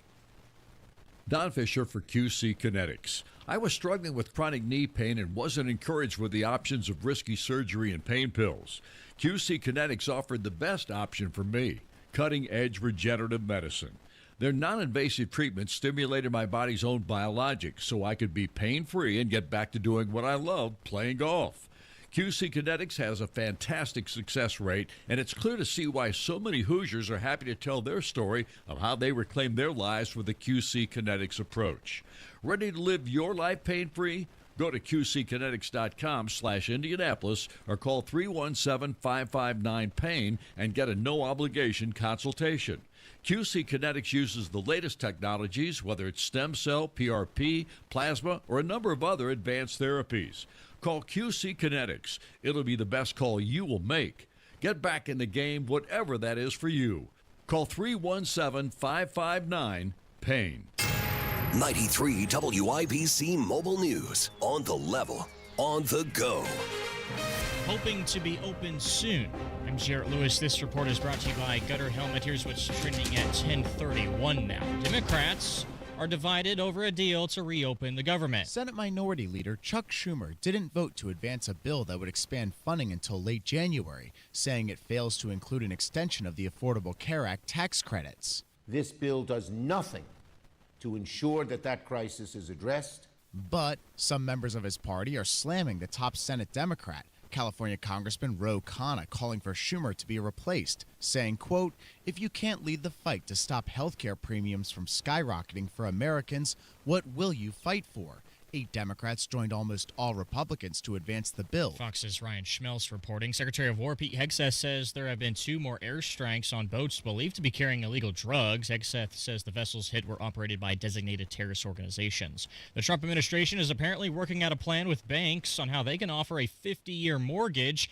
Most mortgages are for 15 or 30 years, but this comes as younger Americans say they feel like owning a home is unlikely. And happy 250th birthday to the United States Marine Corps. There are about 210,000 active duty and reserve Marines serving now. I'm Jarrett Lewis on the level, on the go, and on WIBC.com. Hellsberg gifts checked off the list. Now, time for wrapping. Earrings for Mom. A gold bracelet to match the rings Danielle wears every day. And for Dad, a new watch, because we all know he needs one. All right, this is going to be a good one. Our favorite things for your favorite people. Shop in store at Hellsberg.com for up to 50% off. Life Church has 4 campuses across central Indiana: Noblesville, Fishers, Eagle Creek, and Pendleton. So wherever you're at, there's one close by. They've also got great online services, so you can see what everything's about without ever having to leave the comfort of your own home. Life Church would love the opportunity to meet and welcome you and your family. Again, 4 campuses all across central Indiana: Noblesville, Fishers, Eagle Creek, and Pendleton. Great online services. You can learn more about everything on the web, lifechurchin.com. Picture this. Your career ends, your paycheck stops. Suddenly you're conducting your retirement with no sheet music. Don't let that happen. I'm Jason Hutchins, and after years of guiding Hoosier families through retirement planning, I put together some of the most important lessons into one simple, easy-to-read book, Orchestrate Your Retirement, a guide to composing a financially tuned plan. Get a copy mailed to you at no cost. Call 317-660-0929. That's 317-660-0929. This book is packed with real-world stories and strategies on income, Social Security, taxes, and how to protect what you've worked so hard to build. Call Guardian Wells Financial at 317-660-0929. That's 660-0929 and ask for your copy. No pressure, no strings attached. Supplies are limited, so when they're gone, they're gone. Orchestrate your retirement. The rhythm of your future starts here. Investment advisory services offered through Creative One Wealth LLC, a registered investment advisor. Guardian Wealth Financial is not affiliated with Creative One Wealth or with any government agency. Licensed insurance professionals. Truck drivers, wherever you want to take your driving career in 2026, Schneider has an opportunity for you. Our huge selection of driving jobs means you can get the home time that suits your schedule. Choose from daily, weekly, monthly, or sometime in between. Plus, Schneider drivers can choose from dedicated, intermodal, dry van, and tanker options. Don't wait to upgrade your career before the new year. Search jobs and apply now at SchneiderJobs.com. That's SchneiderJobs.com. When you switch to Progressive and bundle your home and auto, you could save hundreds, and that's a surprising amount of money. Whoa, that's like farmer's market money. That's like give me a gallon of that locally sourced raw honey money. That's certified organic heirloom tomatoes in every imaginable color except red money. That's let's get 2 pounds of pink oyster mushrooms money. I'm not even sure I like pink oyster mushrooms. Guess it's time to find out, because you could save hundreds when you switch to Progressive and bundle. Then the world is your pink oyster mushroom. Progressive Casualty Insurance Company, affiliates, and other insurers. Not available in all states. Give family a call for your family maintenance plan, 317-577-8077. Maintenance is crucial. Family Heating and Air is your trusted local independent American Standard heating and air conditioning dealer. So Business Insider says that the baby boomers are essentially clogging up America. Shocker. Let's get into this. This is fascinating. It's Kendall Casey Show. I'm Rob. Casey's out today. Ethan's in for Casey. It is his birthday, by the way. So happy birthday to Ethan Hatcher. 33 years young. So the official title of this article is Baby Boomers Have Turned into Generation Can't Let Go. And what they're talking about is how many people, unlike previous generations, are struggling to move forward in various aspects of society because people from the baby boomer years, which is described as 46 to 64. So if you were born between 46 and 64. So the low end of that would be early 60s. The upper end of that would be almost 80 years old now. But they said so many of these baby boomers have not exited the workforce or various roles in society that that people are struggling to move up until these baby boomers move out. They have been the bane of the millennial generation for going on 30 years now. They just refuse to leave, and that's because they have all their grubby little hands over the levers of power, whether it's government, whether it's equity, whether it's private business. You're right. They won't go away. So then the question becomes, what do you do about it? And part of you would say, well, they must be doing sort of an okay job if people keep, whether it's because what have you had now? You had Clinton was the first baby boomer president. You had Bush after that, who was a baby boomer president. Then you had Obama, who was not. Then you had Trump, who was. Biden, who was not. And then Trump. They're all over the map. Biden's so old. He was, I think, outside of the baby boomer. I was about to say, it's not because he's too young. Yeah, generation. But yeah, you've had people that keep electing these people to run society. You have corporations that keep these people atop the food chain. it has to be performance driven in the, at least. Doesn't. Well, I'm saying in the case of running a company, those people are there to make money in some Not capacity. if they own the company. Well, but I'm saying these Wall Street type, Fortune 500 places still have baby boomers running the show. The biggest issue, though, in this article, which is fascinating to me, is they're talking about how baby boomers seem to not be willing to sell their homes. Sure. That multiple homes. In some cases, multiple homes. Yes. And because of that, where you've had previous generations, hey, I'm downsizing and I'm, moving to so-and-so. Part of that probably is, though, that homes are so expensive now. If you've been in a home for 30, 40 years, you'd probably be a fool to actually sell it unless there's something else you really wanted, because you probably own it outright. And what it costs to replace anything close to that is going to be more expensive than what you probably got. And so I think the economy has played as much a role in this as the baby boomers just being sticks in the mud. This is a temporary frustration at best, Rob. Ask not for whom the bell tolls, because eventually it will toll for thee. Oh, geez, Ethan. What? Look, the clock is going to run out eventually, and millennials are going to be the beneficiaries of the largest economic transfer of wealth in U.S. history. Nobody talks about X. You ever notice that? Yeah, they're the forgotten generation. Like, it skips. Mm-hmm. People always talk about the boomers. They were eclipsed by the boomers. I feel sorry for Gen X. Yeah, you're right, because what? The low end, is it 80 or 81? So X is basically like 65 to 80 or 81, I think is the number. What came after Gen X? I thought that was millennials. No, that's millennials. That's what I'm saying. So millennials started in the 90s then. So No. Kev, look that up. Yes, they did. No. The millennial. I am a millennial. I'm a millennial. Yes. It's a wide. Look that up. Millennials are 1981 to 1996. Thank you. What? Don't argue with me on my own show. What are you doing, Ethan? Come on. Well, Yeah. All right. I was wrong. Look, I thought millennials were 90s. So you think about somebody on the low end of that is in their mid to upper 40s now. If you're on the low end of X, and if you're on the high end of X, you're 60 years old. So you're right. The clock is ticking in terms of the ability to elevate yourself or move forward. And by your analysis, you're right. The biggest beneficiary probably won't be X. It will be the next generation. See, like, as the dour atheist, I can afford to be grim. That's my job here, Rob. We're going to keep working on you, Ethan. I'm not giving up on you yet. From something we're chuckling about to something that is not funny at all, but has made a lot of local news, is this shooting. And we haven't really touched on it yet on this program, the shooting in Boone County that took place last week. Have you followed this at all? I have not. You're going to have to tell me about this. So this was in Whitestown, and this... Oh, are you talking about the cleaning lady? Yes, the cleaning lady. Yeah, Yeah. I assume most people are, at least have a cursory knowledge of this, but if you don't, this is a very bizarre story in which, allegedly, this cleaning lady goes to this house. She's at the wrong house. Somehow she has a key to get in the house, though. So she is doing, obviously that key wouldn't work at that house, I wouldn't think. I was about to say. But she's fidgeting with the door, or there's no appearance that she entered the house yet, but they're still working through the facts of the case.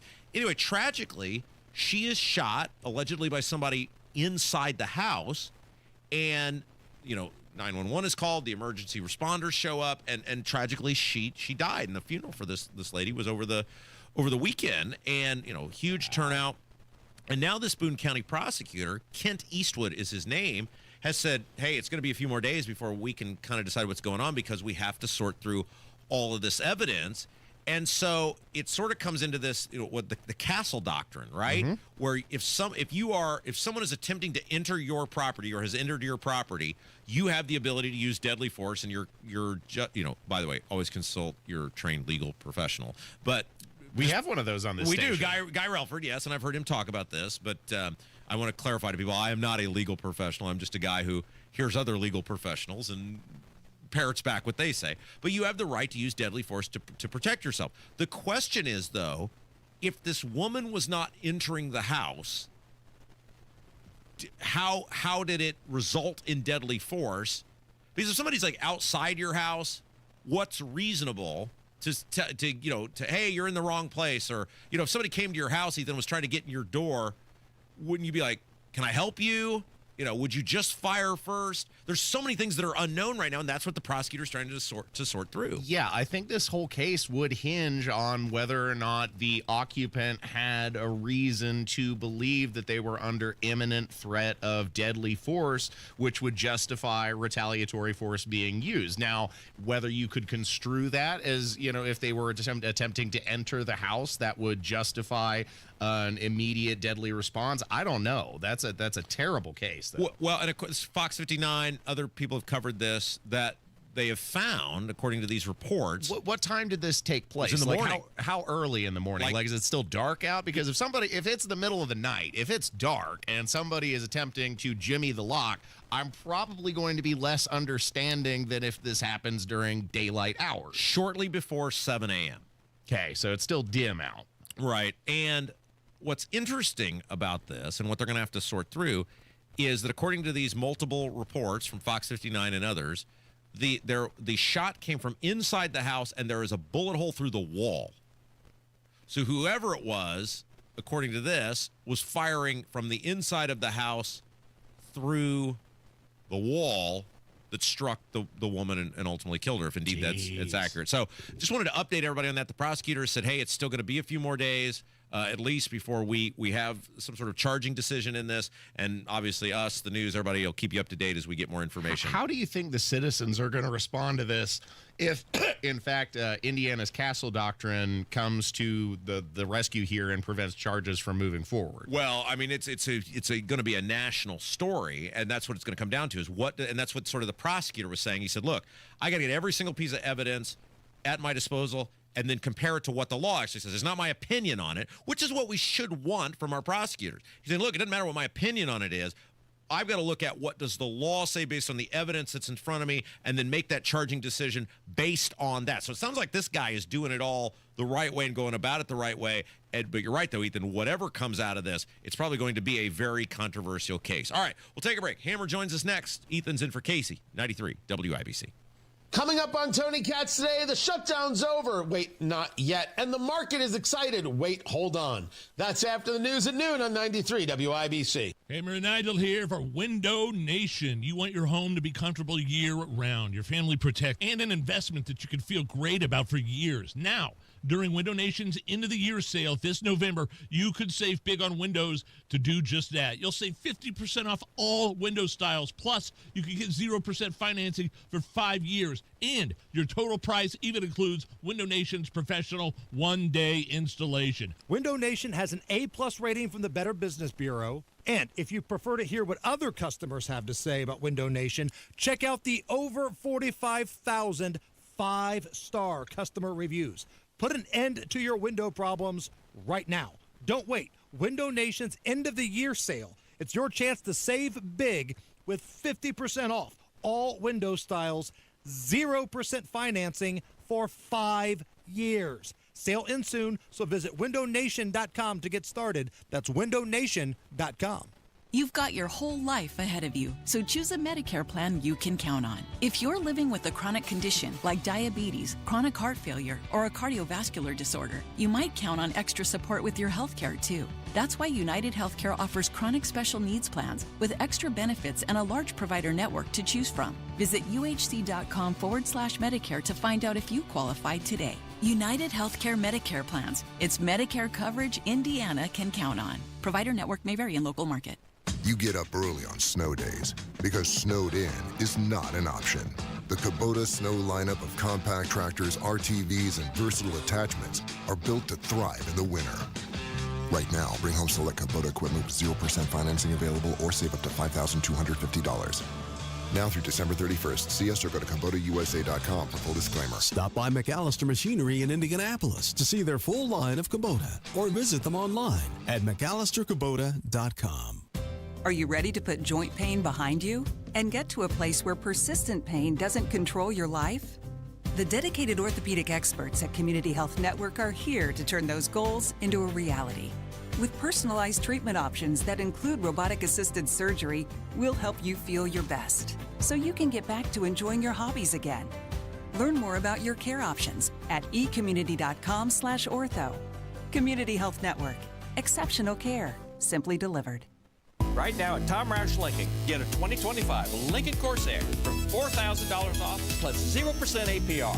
2025 Lincoln Aviator for $5,000 off plus 0%. Or 2025 Lincoln Nautilus for $4,500 off. Also 0% APR. So come get that new Lincoln at Tom Roush Lincoln in Fisher. Corsair MSRP 51,720. Aviator MSRP 72,225. Nautilus MSRP 71,60. 0% APR for 48 months on qualifying Lincolns. Good through 12/1/2025. Subject to credit approval. See dealer for complete offer details. As an IT professional, you have the opportunity to guarantee your data security, participate in 100% landfill-free disposal, and have peace of mind with R2 V3 certifications. Technology Recyclers provides guaranteed complete data destruction, 100% landfill-free disposal, and the certification to back it up. Protect your data while saving the planet. Receive a free pickup of your e-waste from Technology Recyclers. Visit tech-recyclers.com. That's tech-recyclers.com. It all comes down to this, folks. Yep, the entire season is on the line. But my throat has officially thrown in the towel. Sounds like you need Vicks VapoCool drops. They're max strength and vaporize sore throat pain. Whoa! These VapoCool drops hit fast. Speaking of fast, did you just see that play? Yeah, he vaporized that ball. That pun should have come with a penalty. Vaporize sore throat pain with Vicks VapoCool drops. Use as directed. This month, Pure Talk is supporting Canines for Warriors, a terrific organization that trains rescue dogs and then pairs them up with combat vets struggling with PTSD. This is why I switched to Pure Talk. Sure, I like the unlimited talk, text, and plenty of 5G data for just $25 a month, and you will too. But you will love being in business with a company that shares your values. Dial pound 250, say micro, and switch to an American wireless company that actually stands for something. Pure Talk. WIBC cares, and if you or someone you care about needs food assistance, we have resources for you, including food distribution locations with an interactive map. Also, learn how you can make a difference for friends and neighbors in need, all at WIBC.com. Back from the Paul McCartney concert, Jason Hammer, one half of the Hammer and Nigel show. Hello. Good to be here. Good morning. Happy birthday, Ethan. I see I've got a beverage in my hand here. Yes, this is my brew of choice, Cayman Jack Margarita. I think they're pretty good. I didn't even know they came in a can, Rob. Rob fished these up in a can. Usually I get them in a little glass bottle. You want that in the can? I'll just take it right here. I believe the words you're looking for is thanks for buying those, Rob. That was very nice of you. Are you going full nice, J.D. Vance on me right now? Say thank you, J.D. Vance. I went to ring it up, and I saw the price, and I said, it costs how much? Well, you say that about everything. It could be a buy one, get one free Tootsie Roll, and you're going to complain, 5 years ago, this was much cheaper. Like, I've been listening to you guys all morning long. You guys sound like the old grumpy Muppet sitting in the balcony.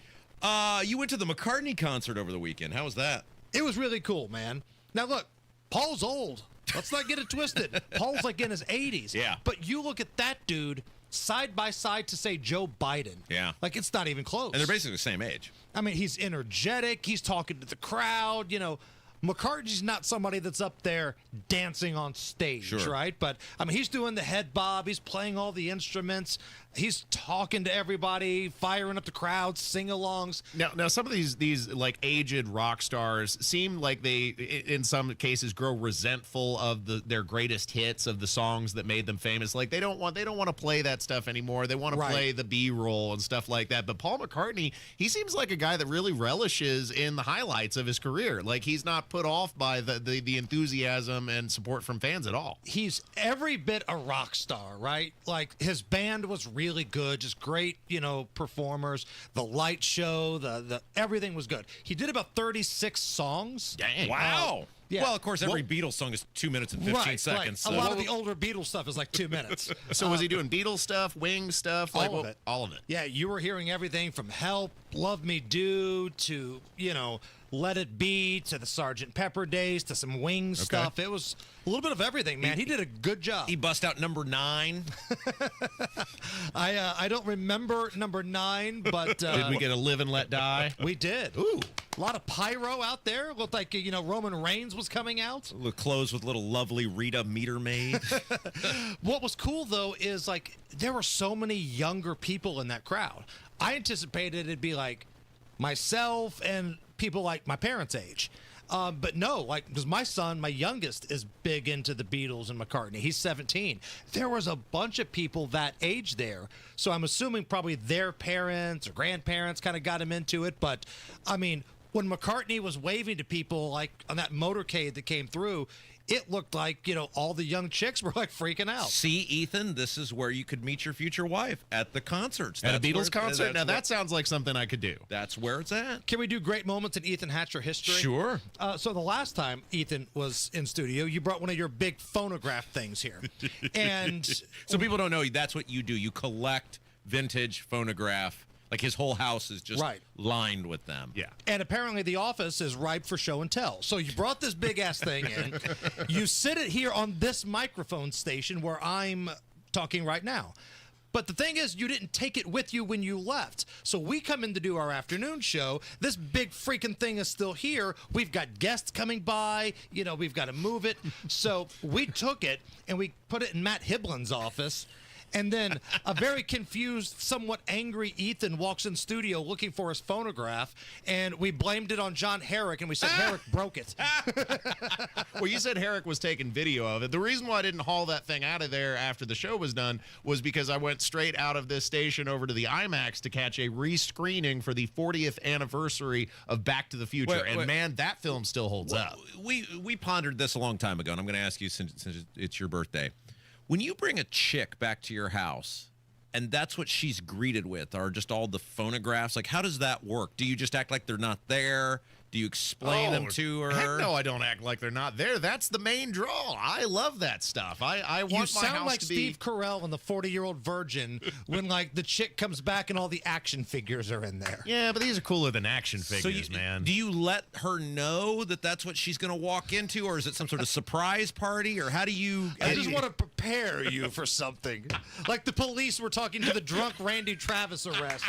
Listen, I want Rob, to prepare you for something. If I have successfully convinced a woman to come back to the house, let's just say that it's not a surprise that she's greeted by phonographs. Happy birthday, Ethan Hatcher. What's coming up this afternoon? Monday Gun Day. Guy Relford will join us. We'll recap a fun sports weekend, some chaotic road action this morning, a lot of school delays, what the hell, and we'll have some fun. All right, we'll take a break. When we come back, Tom LaBianco is going to be with us. He is the guy who broke the AI porn story allegations in the Lieutenant Governor's office. We'll sort of reset everything that's going on with Lieutenant Governor. 93 WIBC. Without an Advent clinic nearby, people suffering needlessly from chronic nasal congestion and sinus infections would be stuck with either Band-Aid or sledgehammer solutions. Band-Aids are pills or nasal sprays, and they're not true solutions. Surgery is a sledgehammer, and that's what we're trying to avoid. Because most people don't need surgery for nose and sinus issues, nor do they want a 14-day recovery. Our unique Advent approach can, in 20 minutes in our office, open your blocked nose for good, with only 1 day recovery. I'm Advent founder Dr. Kandula. Outside of Advent's four walls, invasive surgery is what they'll recommend. But here you will find effective and convenient in-office solutions to help you stop the need for Band-Aids and avoid the sledgehammer. Go to adventknows.com to schedule your appointment, because Advent knows when you breathe well, you live better.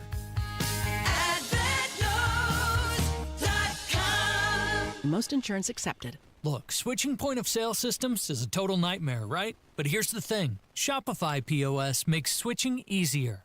A Shopify POS expert, a real human being, helps with setup and data migration. No need to be your own tech support, because with Shopify POS, you get support for free. You'll also get a free card reader and 25% off POS subscription fees. Switching your POS is easier with Shopify. Eligibility requirements apply. To learn more, visit shopify.com/switch now. That's shopify.com/switch now. Fostech is the family-owned business that makes incredible firearms right here in Indiana. Fostech, created by 2 career firefighters and 1 U.S. Air Force veteran, they create special, unique firearms. American craftsmanship meeting cutting-edge technology. Their Origin 12 shotgun is the envy of the industry, and all their products are designed, machined, assembled, and tested right here in Indiana. Follow Fostech on Facebook and Instagram at Fostech_INC. Find a dealer near you or visit Fostech.com. That's Fostech. Fostech.com. Use promo code WIBC for 10% off your order. Hi, I'm Scott Wilson, third-generation owner of Wilson Farm Market, just 15 minutes north of 465 on 31. If you are looking for your source of homegrown, locally made, know where your food's coming from, we are your spot. We have hand-dipped ice cream, 130 different kinds of cheese. We fry chicken, just a little bit of everything, a foodie's heaven. Wilson Farm Market, where good taste runs in the family. Just 15 minutes north of 465, right on US 31. Oh no, stomach issues again? Stomach issues? Who are you? Your pancreas. I could be the real reason for your diarrhea, gas, bloating, stomach pain, or loose oily stools. I thought it was my stomach. People often do, but any of these symptoms could mean having a condition called exocrine pancreatic insufficiency, or EPI. With EPI, the pancreas doesn't release enough enzymes to break down food, but EPI is manageable. Use the symptom checker on identifyepi.com and speak with your doctor. That's identifyepi.com. Sponsored by AbbVie. Progressive knows there are some surprisingly expensive things in life, like rugs.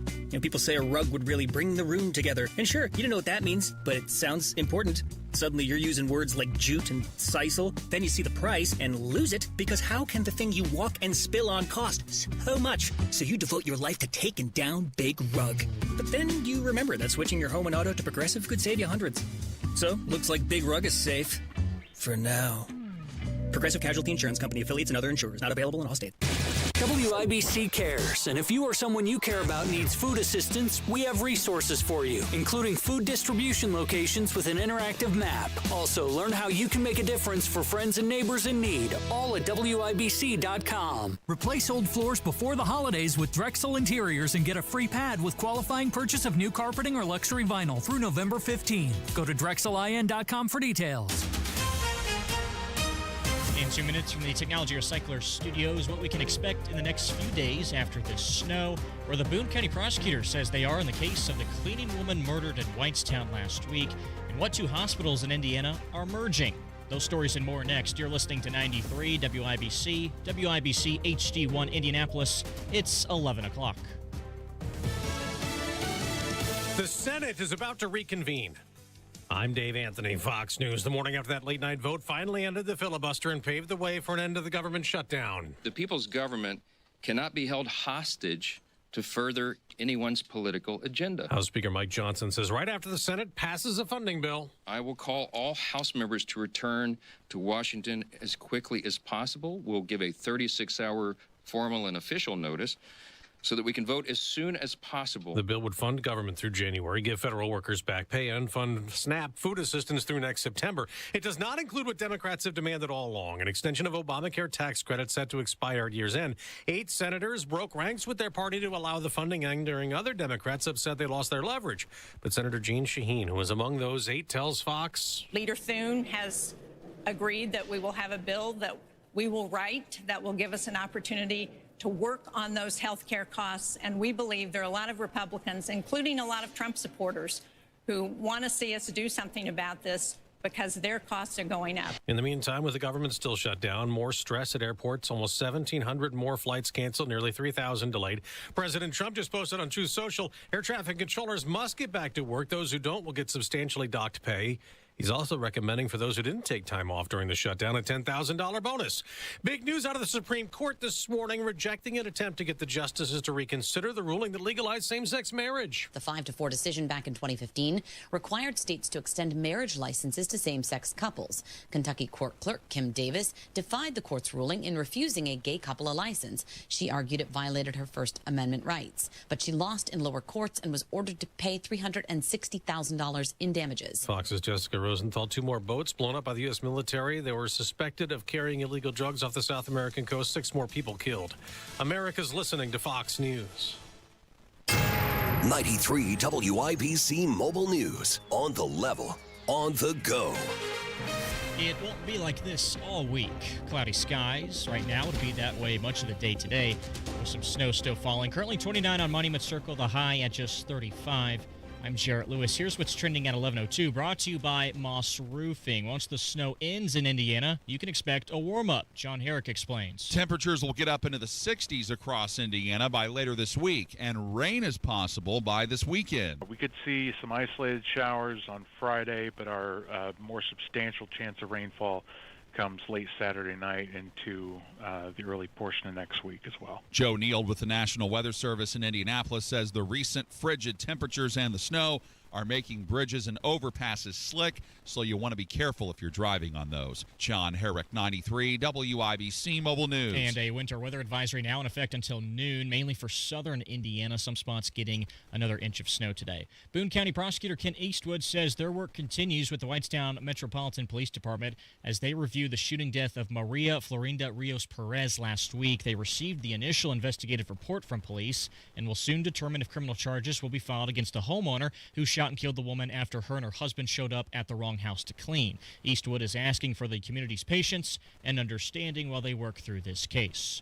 Governor Mike Braun is trying to improve health care in the state. Jeanette Cruz has that story. Governor Mike Braun announced a major step towards lowering health care costs and improving access in Indiana. The Indiana Department of Health approved a Certificate of Public Advantage application allowing Union Hospital and Terre Haute Regional Hospital to officially merge. Governor Braun stated the merger will result in lower prices and more health care services for residents of Terre Haute and Vigo County. This approval was granted after the hospitals agreed to strict operating terms, ensuring the benefits outweigh any potential disadvantages. The merger will now proceed under IDOH oversight. Jeanette Cruz, 93, WIBC Mobile News. A close one in Germany on Sunday. The Indianapolis Colts took it to overtime with the Atlanta Falcons, and it was Jonathan Taylor who punched in the game-winning touchdown, giving the Colts the win 31-25. Head coach Shane Steichen on Taylor's performance. I mean, setting a franchise record for rushing touchdowns is pretty impressive. Obviously, in year 6, doing that in year 6 is phenomenal the way he's been running. Taylor had 3 touchdowns in Berlin to set the new franchise record.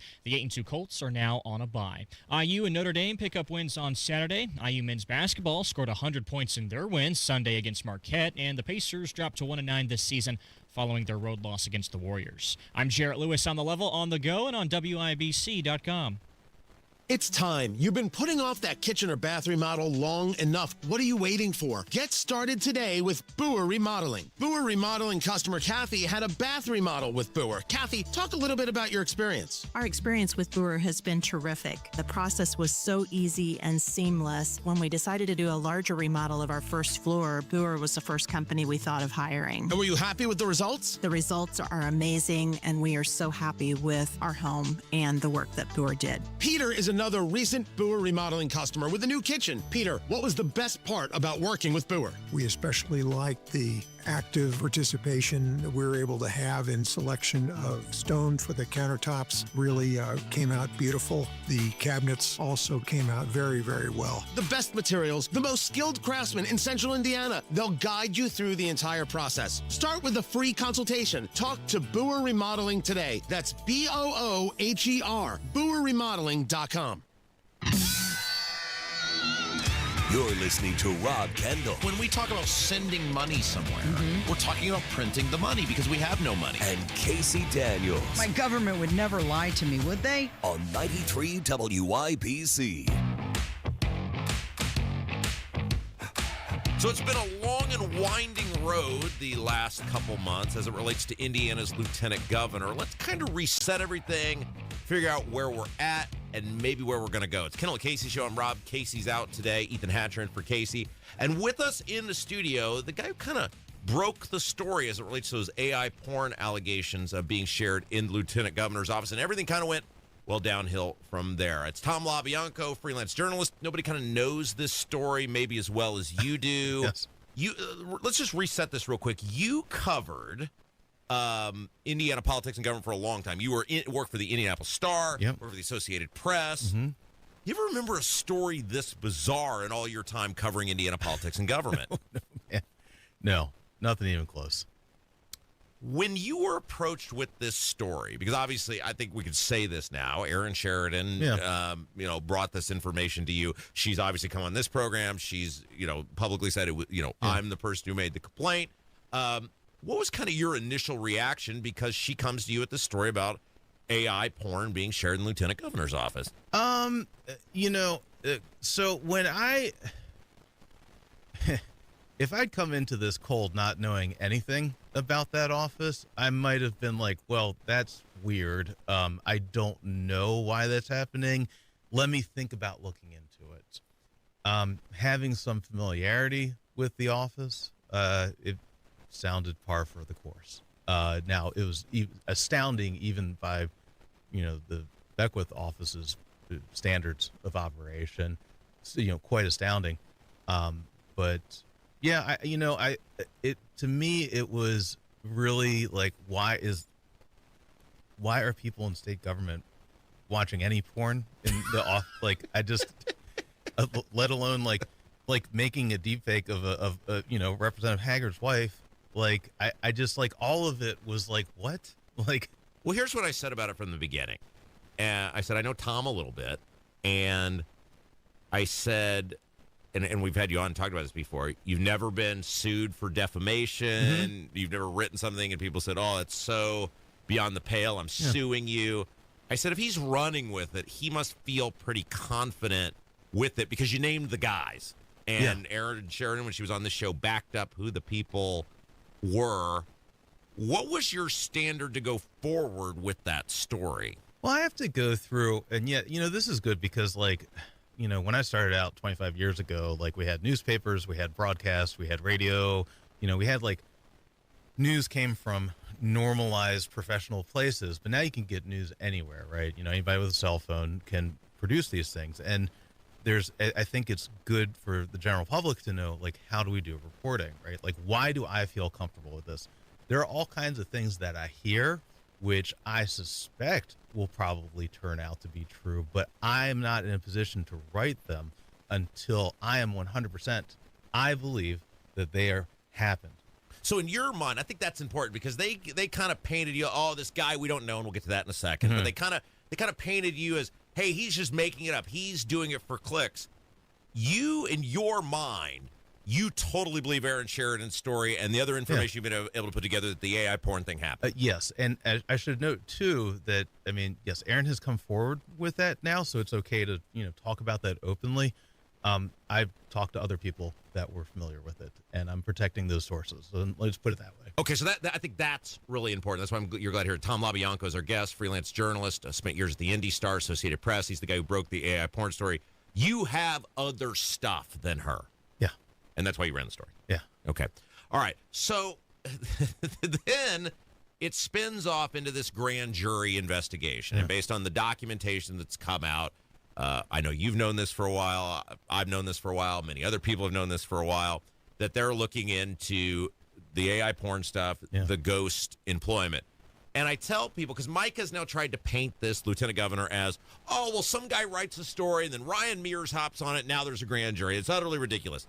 That's not how this works, right? No. Yeah, it's and I get a lot of questions from sources about this as well because, everybody's trying to game out what's happening, right? We're, the General Assembly will be back in session in just under a month. So, and then you're going to have the lieutenant governor again, constantly on the stage. What's going to be the status of that? I've had a lot of people ask me questions about, and I've reported on this to try to understand it myself, talking with former prosecutors, talking with people in the legal community, like, what is the standard process for this? A couple things here. Number one is that for Marion County in particular, now this is not across every county in Indiana, but just here in Marion County, they'll keep grand juries impaneled for 6 months. So there's a standing grand jury to which you can go and present evidence if you decide to seek charges. There's also, you can bring forward, there are two different ways you can do witness testimony in this. You could either have somebody from the prosecutor's office conduct the interview, and that counts as witness testimony, which can then be presented later. So you get it from somebody, and then you take that to the grand jury, you being the prosecutor's office. Yeah. Right. So that's one way of doing it. Another way of doing it is that you can have the witness testimony before the grand jury. And there's benefits to each side. For 25 years I've been a politics reporter, but increasingly I'm a crime reporter. It seems like I just and so, but the point of all this is Ryan Mears, and whether you think Ryan Mears is doing a good job, securing the city of Indianapolis, or you don't, we don't. We're very critical of him. But regardless of that, he's not just sitting around, reads your report, and goes, "Oh, I better get on that. Let's convene a grand jury." That's not how this works. Well, I will say that the grand jury the grand jury already existed, but the investigation, as I understand it, did start after I wrote that story. Oh, really? Yeah, that's my understanding. But I mean, I should also note that, I mean, it's an entire prosecutor's office. I'm one independent journalist. Right. So they have a lot of resources. They can go in a lot of different, directions with this. But yeah, well, right. But I mean, they're not sitting around going, well, some guy in Maryland wrote something. Go get him. No. Yeah. What do you think they're actually looking into as it relates to the ghost employment? Because I've always thought that, I mean, you hear stuff, I hear stuff. What do you think that's all about? Well, you know what? Oh, boy. Guys, head on over to my site, 24 Site News. There you go. Number 24sight.news. I have a lot of stories up already about some of this. I have not. I'm one human being with two hands and one brain, which is perpetually fried these days, given this story and other stories. But yes, I have some reporting about how time keeping and payroll was being handled, and maybe still is being handled in the lieutenant governor's office. And I don't want to blow up any scoops that I might. Okay, very good. So you have stuff that's coming. Yeah. Yeah. Okay, very good. Yeah. All right. Tom LaBianco is our guest, freelance journalist, broke the AI porn story in the lieutenant governor's office. Do you think that this is a big deal to the people in the State House? Like, it's an interesting story. It's interesting to talk about. The AI porn stuff is just, like, so ridiculous that people are intrigued by it. But I sort of think, I think about the people at 200 West Washington. Are they talking about it? Is it something that is on the minds of the lawmakers? What are you hearing about that? Well, there's this dynamic of, what to do with Beckwith, right? That's kind of the question you hear from everybody in other branches of government, in other, offices and other elected offices. Are, what do we do with this guy? Like, if on the one hand, it's like, all right, he can make a lot of noise as the lieutenant governor is the Senate president, formally the Senate president. Now, typically, it has not been that the LG would preside over every session, but he can do that, and he has done that. So he has a stage to perform constantly. It wasn't that long ago where he was going out and doing town hall meetings where things were getting rowdy, people are getting arrested, screaming matches, like, Jerry Springer town halls, across the states. And that's what he wanted. Yeah. And I've actually... Because Greg Goode, like an example, I don't mean to cut you off, but Greg Goode, the senator from Terre Haute, Republican, had that town hall on redistricting. Yeah. And it was full of people. Yeah. And none of that happened. Right. He sat there, he listened. Yeah. He spoke at the beginning and then turned it over to the people and said, you speak, I listen, thank you, have a good day. And we were done. Yeah. Right? That is how it's supposed to work, right? Yeah. But Micah doesn't want that. He wants the fight. He wants the crazy people screaming at him. He wants the people getting into it with the cops. He likes all of that stuff. Yeah. It's instigating, and I've been covering politics for decades now, and I'm kind of used to that. Like, I've gotten it from him a few times. I've gotten it from other people with regards to these stories where it's like, well, hey, man, you're fake news, right? And it's just like, I'm, as a professional who does this all the time, I'm like, all right, well, that's your, you feel that way, fine, whatever. I've been attacked by all kinds of politicians over the years, and you just kind of let it roll over you. But for for civilians, normal public, right? It's like he says that stuff, and it's like, dude, why is this guy doing it? And then they start screaming, and he smiles, and they scream even more. So it's very, and obviously he revels in it because it gets him free attention. Yeah. That is the currency of this moment. Hey, before we go to a break, a couple things, because I want to talk about the other thing you were doing here, which I think is interesting and important.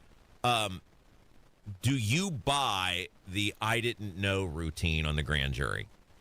He claims he had no idea this was going on until he read about it in the media. And every time he got pressed on, we don't have any idea about this, we don't blah, blah, blah. And then, of course, story comes out, hey, there's a grand jury. He goes, well, we didn't know. Is that possible that he could not know that there was a grand jury looking into it? I mean, it's possible he didn't know, but to say we didn't know is incorrect because people from there have testified. Yeah, how could we know and he not know? Yeah. So I think the bigger question is, why doesn't he know what's happening in his office? Right. Yeah, he does. He does, right? Anyway, all right. Tom Babianco is our guest. We'll take a break. Talk about the other thing you were here doing this weekend. Very, very bad, but it's important. I want to get into it. It's Kendall Casey Show, 93 WIBC. Hammer and Nigel. The Secret Service announced that they have dismantled basically an electronic spying ring, 300 SIM servers, and 100,000 SIM cards. This network that was broken up would have the ability to text everybody in the United States within a couple of seconds. Yeah, no arrests concerns me, but the fact that they caught it is awesome. Hammer and Nigel, weekdays 3 till 7 on 93 WIBC and WIBC.com. Fall in Indiana is prep season, the smart time to get your home ready before the temperatures drop and the snow gets here. Because here's the truth. Roof, siding, gutter, and window problems don't fix themselves. One missing shingle turns into a bad leak. Clogged gutters lead to ice dams. And drafty siding or bad insulation means sky-high heating bills all winter long. That's why you need Moss Roofing. Family owned right here in Indiana for over 30 years, Moss Roofing gives you a free, no-obligation inspection. They'll spot problems now, before the cold settles in, so you're not scrambling in January. And here's a bonus. Thanks to new energy tax credits and Indiana Energy Saver rebates, you could save big on insulation and efficiency upgrades. That's money back in your pocket while protecting your home. So don't wait. Call Moss Roofing today at 317-747-3665. Tell them Tony Katz sent you. 317-747-3665. Moss Roofing, 747-3665, or online at mossroofing.com. Get your home winter ready this fall with people you can trust. mossroofing.com, every shingle time. Hi, I'm John Ray, your friend and jeweler at Shane Company. When you buy an engagement ring or fine jewelry gift from Shane Company, you get more than what you paid for. Our jewelry comes with our all-inclusive free lifetime warranty. It covers everything. There's no fine print. You'll get unlimited cleanings, resizings, and repairs. Plus, it even protects your engagement ring's center stone. We stand behind the quality of our jewelry, and that's our gift to you this holiday. Peace of mind. Because a friend knows the best things in life are free. Shane Company, your friend and jeweler. Okay, we are running a car drive right now to help veterans all across America. So if you have an old car, truck, or van, even a motorcycle or an RV sitting around, you can right now give it away and help the vets. They really need your help. And your car will help support the vets and their families. And guess what? You even get a tax donation. Plus, we'll even come and pick up your car for free. And all you've got to do is pick up your phone right now and make a free call. Now is the perfect time to do something good for the vets. Give back to the vets right now for all they've done for this country. And your old car can really help them. So call the Veterans Car Donation Program right now for free pickup of your vehicle. Help the vets and help your taxes at the same time. Call right now. 800-883-3024. 800-883-3024. 800-883-3024. That's 800-883-3024. Replace old floors before the holidays with Drexel Interiors and get a free pad with qualifying purchase of new carpeting or luxury vinyl through November 15. Go to DrexelIN.com for details. This hour powered by Family Heating and Air, your American Standard Air dealer. Nobody cares for you like family. Marvin, he was a friend of mine, and he could sing his song. Back with freelance journalist Tom LaBianco. It's Kendall Casey Show. I'm Rob. Casey's out today. Ethan Hatcher's in for Casey. All right, so you are actually here. Normally we talk with you by phone, but you were actually in the city of Indianapolis, and you were covering the Jonathan Peternell trial. Yes. And, of course, Jonathan Peternell, we haven't spent a lot of time on this because I think it's sort of more of just a straight news story. Our news department has certainly handled it. Jonathan Peternell is the son of Nathan Peternell, who is the lead pastor at Life Church. Now, full disclosure, people know Life Church advertises on this program on WIBC. And Jonathan Peternell is the adult son of Nathan Peternell, who was arrested related to child pornography charges. Now, we need to say this. You can back me up on this. There is zero evidence. There's zero allegation that Nathan Peternell, his wife, or anybody with Life Church is involved in any of that or knew any of that was going on. Yeah, no, that's and this is really, I mean, we just talked about the deepfake AI stuff with Beckwith, which that's like a circus atmosphere almost. This thing is, I say this as somebody who's covered some dark stuff before. It is gruesome and grim in a way that of stories that I don't think I haven't covered very many stories like this. But it is newsworthy. Yeah. While there's no evidence that the Peternells or anybody in his family or certainly the church knew about this or involved in any of it. It is newsworthy because Nathan is a prominent person. Life Church is a prominent, very popular church, and Nathan's relationship with Micah Beckwith. He's one of the closest friends of Micah Beckwith. So, I mean, it is a news story. Oh, yes. Yeah, absolutely. I mean, this is the level of, the closeness between Nathan Peternell and Micah Beckwith, and I think people are starting to catch on to this more and more.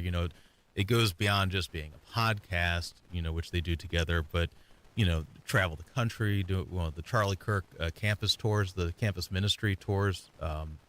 They would do political events together. So, and, really, in my reporting, Peternell has helped out Beckwith extensively since he hired him to the church. I mean, he's his boss, right? So, Micah Beckwith has two bosses in Indiana. One is Nathan Peternell, and the other one is the people of the state of Indiana.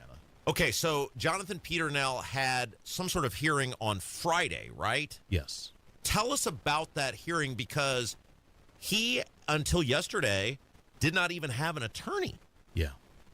I was up there. It was in Anderson, and I was sitting in there, and, guys read about it at 24 Site News, 24sight.news. And you do a full deep dive on this. Yeah. It's I was sitting there and in the room, and it's it's a county courthouse. It's a little old. The fabric on the seats looked like it came out of the disco era. It was like yellow and like brown and orange and like pea soup green. Hey, this people in Madison County are being fiscally responsible with the tax dollars. Oh, it was very. Right. Surprisingly comfortable too for for what they are. Were you the only media person there? I think so. I didn't see anybody else there.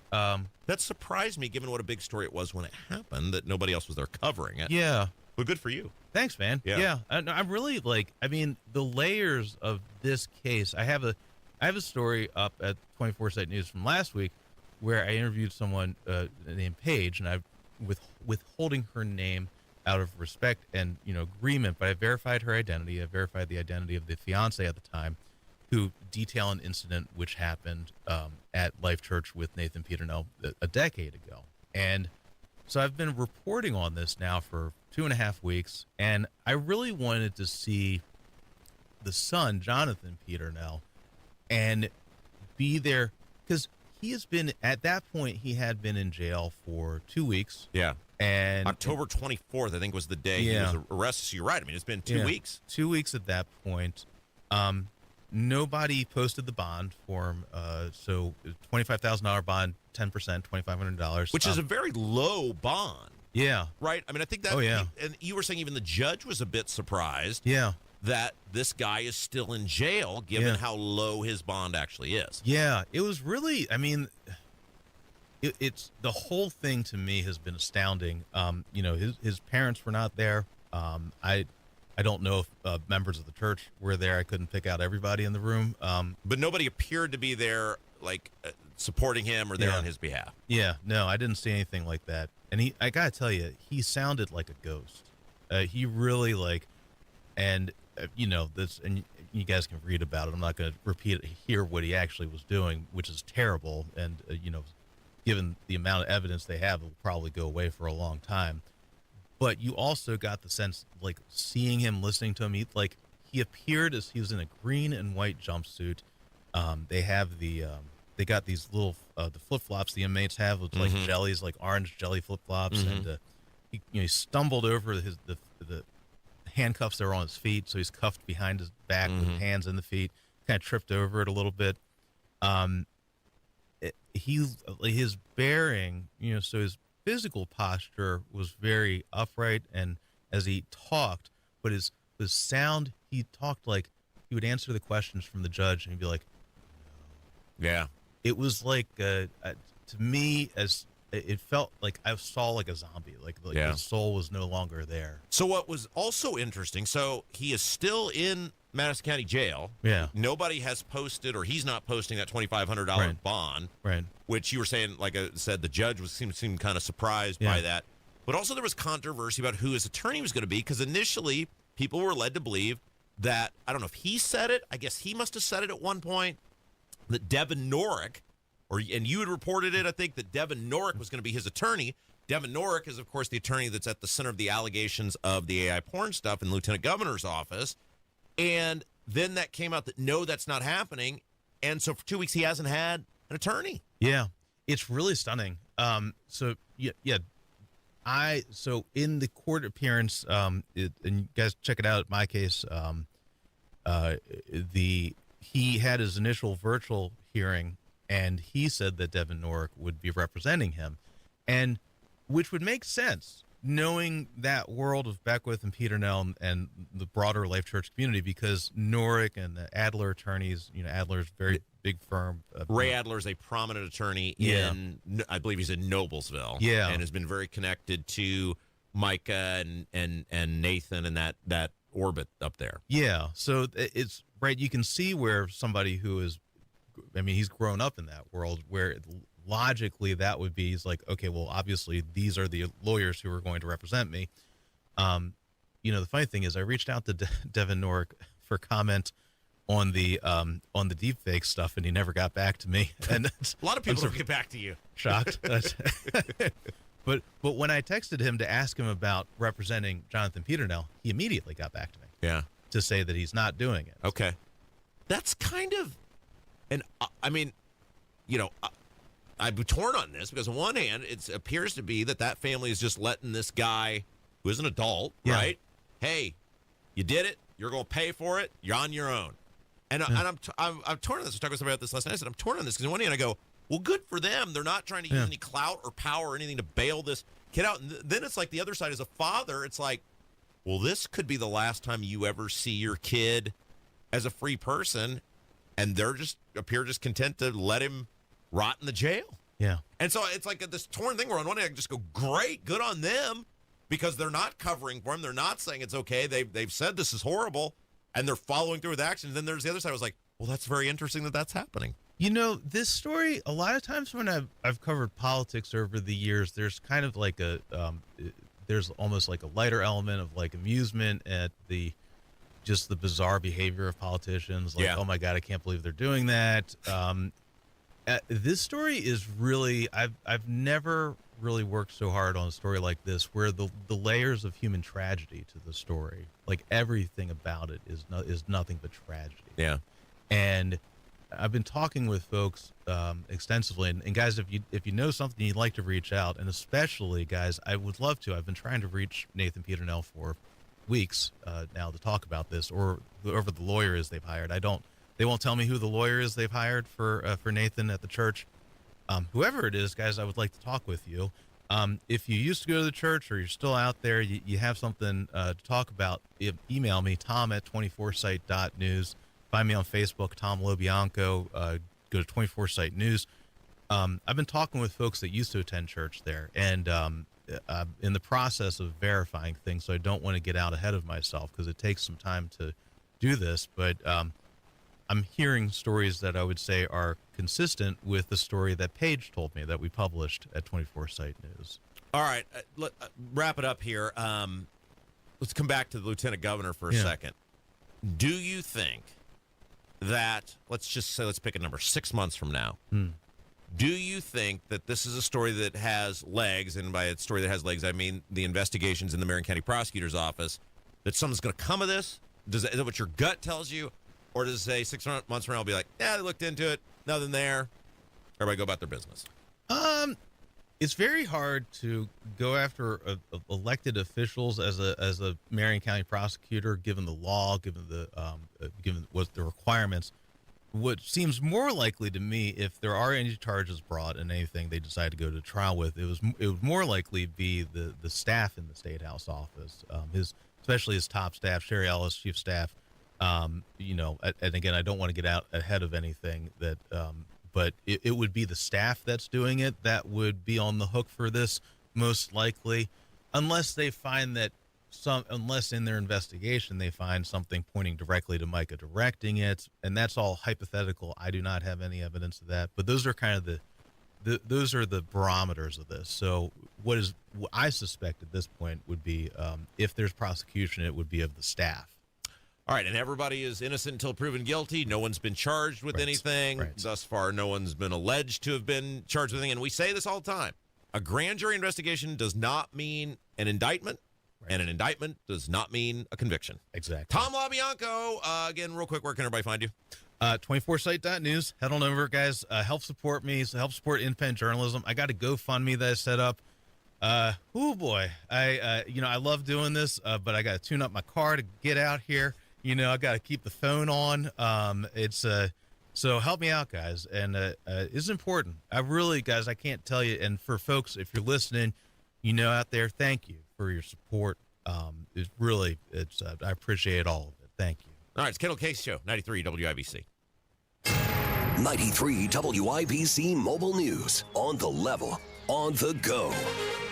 Colder now, but warmer days are ahead. I'm Jarrett Lewis. This report is brought to you by Window Nation. Here's what's trending at 11:30. The snow expected to melt across Indiana later in the week when temperatures go back up close to 60 degrees. Joe Neal with the National Weather Service in Indianapolis says there will be some threats that the snow and ice will leave behind. Combined with the colder temperatures that have moved into the area will be the potential for some slick spots on roadways, especially those bridges and overpasses that are the quickest ones to ice up. Rain is possible in Indiana by this weekend, too. The Boone County Prosecutor's Office is now reviewing the initial investigative report from Whitestown Police into the fatal shooting of a cleaning woman who arrived at the Ron home with her husband on Wednesday last week. A man is recovering in the hospital after being shot on Indy's northeast side. The Pacers falling to 1-9 after Sunday's loss, but the Colts are 8-2 heading into the bye week after beating the Falcons in Berlin. I'm Jarrett Lewis on the level, on the go, and on WIBC.com.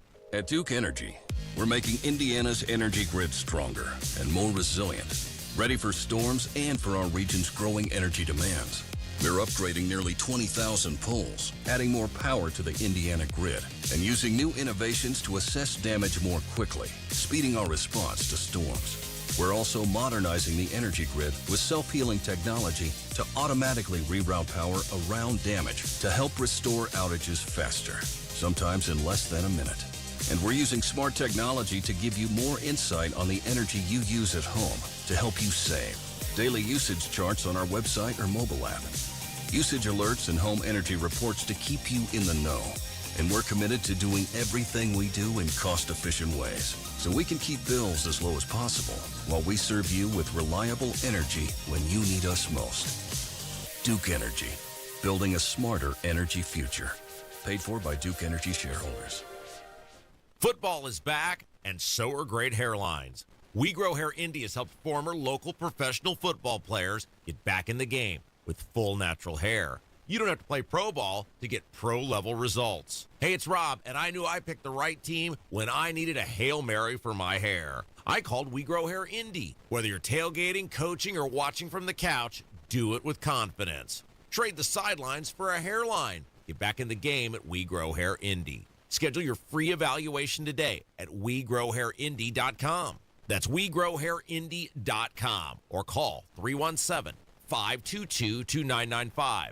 That's 317-522-2995. Enjoy being out and about this fall. Enjoy watching the games in person with your friends with confidence you haven't had in years. And you can do it with a trip to We Grow Hair Indy. 317-522-2995. 317-522-2995. Tell them Rob sent you.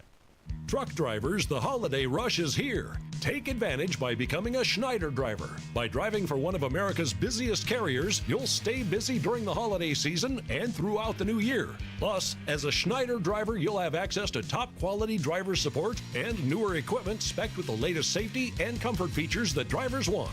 Don't wait. Get a jump on 2026 by exploring jobs in your area today at SchneiderJobs.com. That's SchneiderJobs.com. It all comes down to this, folks. Yep, the entire season is on the line. But my throat has officially thrown in the towel. Sounds like you need Vicks VapoCool drops. They're max strength and vaporize sore throat pain. Whoa! These VapoCool drops hit fast. Speaking of fast, did you just see that play? Yeah, he vaporized that ball. That pun should have come with a penalty. Vaporize sore throat pain with Vicks VapoCool drops. Use as directed.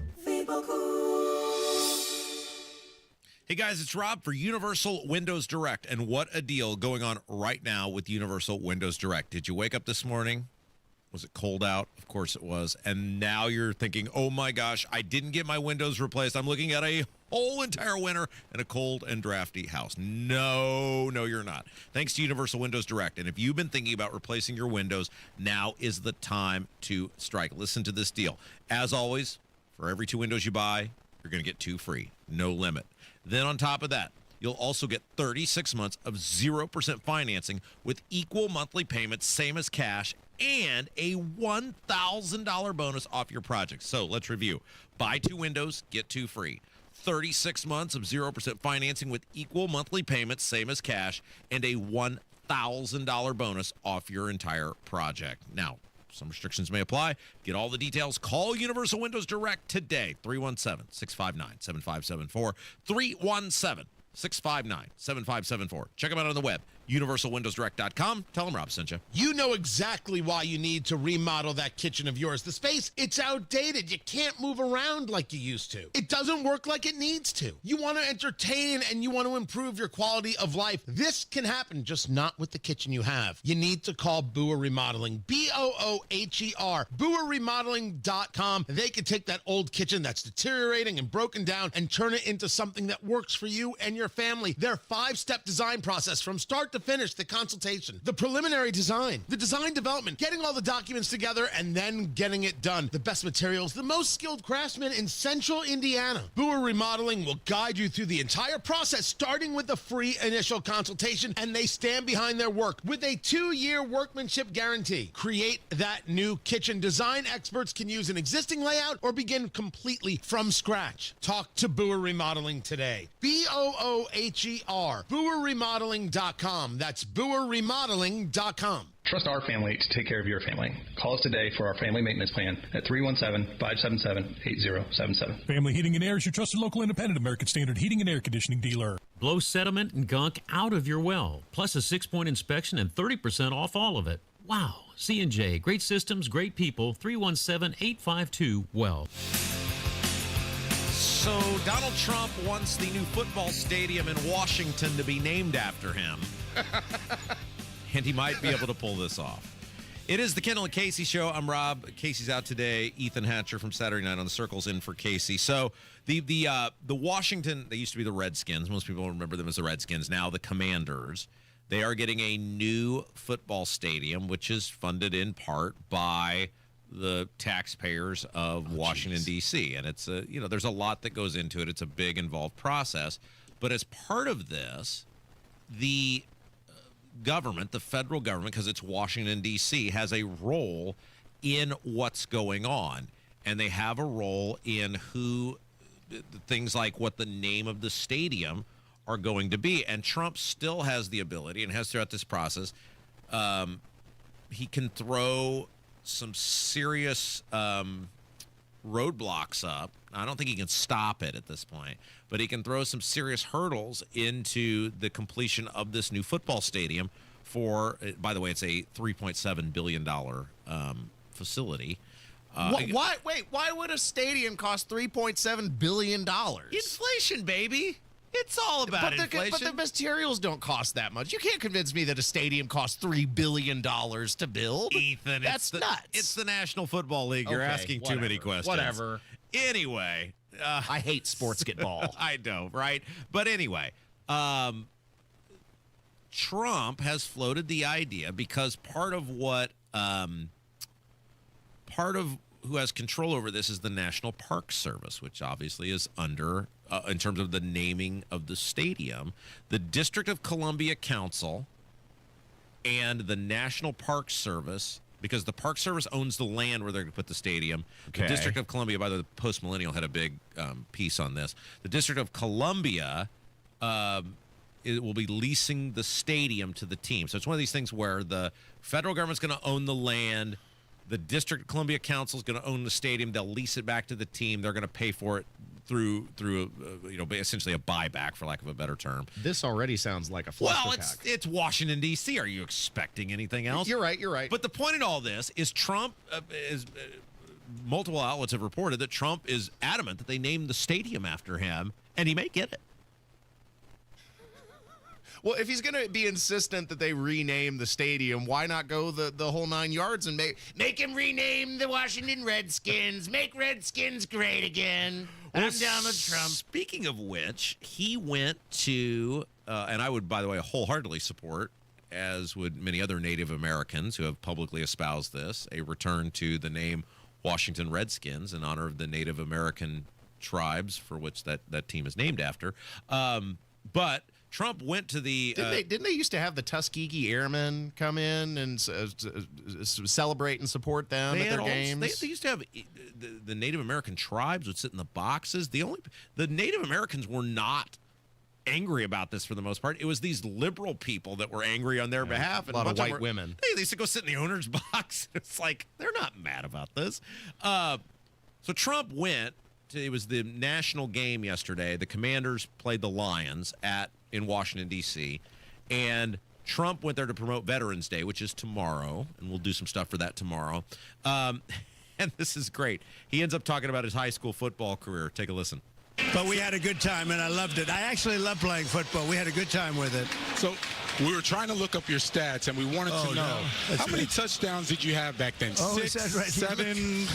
I'm not sure I had any. I'm not sure. It's a long time ago. But there you are. I did. Oh, wow. Well, there you go. 85. There you go. At least you realize that I never tell a lie, right? That's very good. I haven't seen that picture in a long time. You can rest assured he had 0, because if he even had one, it was the greatest ever. It won the biggest game. I could have scored 50, but I wanted everybody else to have a turn. Well, wait, surely he had at least one. I mean, you can't play the football without getting at least like one, like even accidentally, you know, throw it to him, like, oh, hey, I caught it. It's the end zone, right? Is that you think how football works? Just everybody who plays gets is this the team treat at the end of the game? Everybody who plays gets a touchdown? Everybody's going to get one at some point. The quarterbacks can get a touchdown sometimes. They're the people that throw the ball, right? I love Ethan explaining football to people. Even the quarterbacks get some touchdowns sometimes. I'm guessing Trump wasn't all that good and didn't play a whole bunch. Okay. Just a guess. Anyway. It was the Bone Spurs. That kept him out of the Vietnam. Yes, very good. Anyway, then at one point, Trump starts calling the football game. This is great. And let's see, we have a very important, I think this is a very important couple of plays. Here we go. Second and 7. You're right, 2nd and 7. Let's see what happens. Whoa. That's all right. Krosky Merritt. Not bad. Takes it down to the 5-yard line. That's right. That's right. Good runner. There we go. This is a very big play, don't you think? I think they have to get a touchdown. Let's put it differently. They just have to get a touchdown. There we go. Now you're doing my job, because that's what I was going to say. They have to get a touchdown. Just forget about the play. They have to get a touchdown. So you've done my job. Now you've done his job. Right. You're a regular here in the broadcast booth. Well, let's see how they do. I think they have a good team, and I think Detroit's been amazing. That trade was such a great trade for both teams. Yeah, for LA and Detroit. Yeah, I agree. People always look at it and try to say, he's going immediately. Samuel, and he is knocked out of bounds at the 3-yard line. He didn't really call the game. Now, here's the little dirty secret about play-by-play, and I spent many years doing this. It's actually very tough to do. Now, TV's a little easier because the TV is telling the story, right? But radio play-by-play, true story, what would I have been? I'd have been 19 years old. I was doing, this is when this was groundbreaking stuff, right? I was doing internet high school basketball play-by-play. And they said, hey, we need you to step up and do the play-by-play. I was normally the guy that did the analyst stuff and hooked the gear up. And they said, we need you to do play-by-play. I said, okay, no problem. And I'm in this gym. It's the Southport gym. And it's girls basketball. So there's no one there. Like, literally, there were 5 people in the gym. And you're getting geared up. And the game starts. And I realize, I don't know how to do this. And I just turned to the guy next to me and said, your turn. Oh, geez.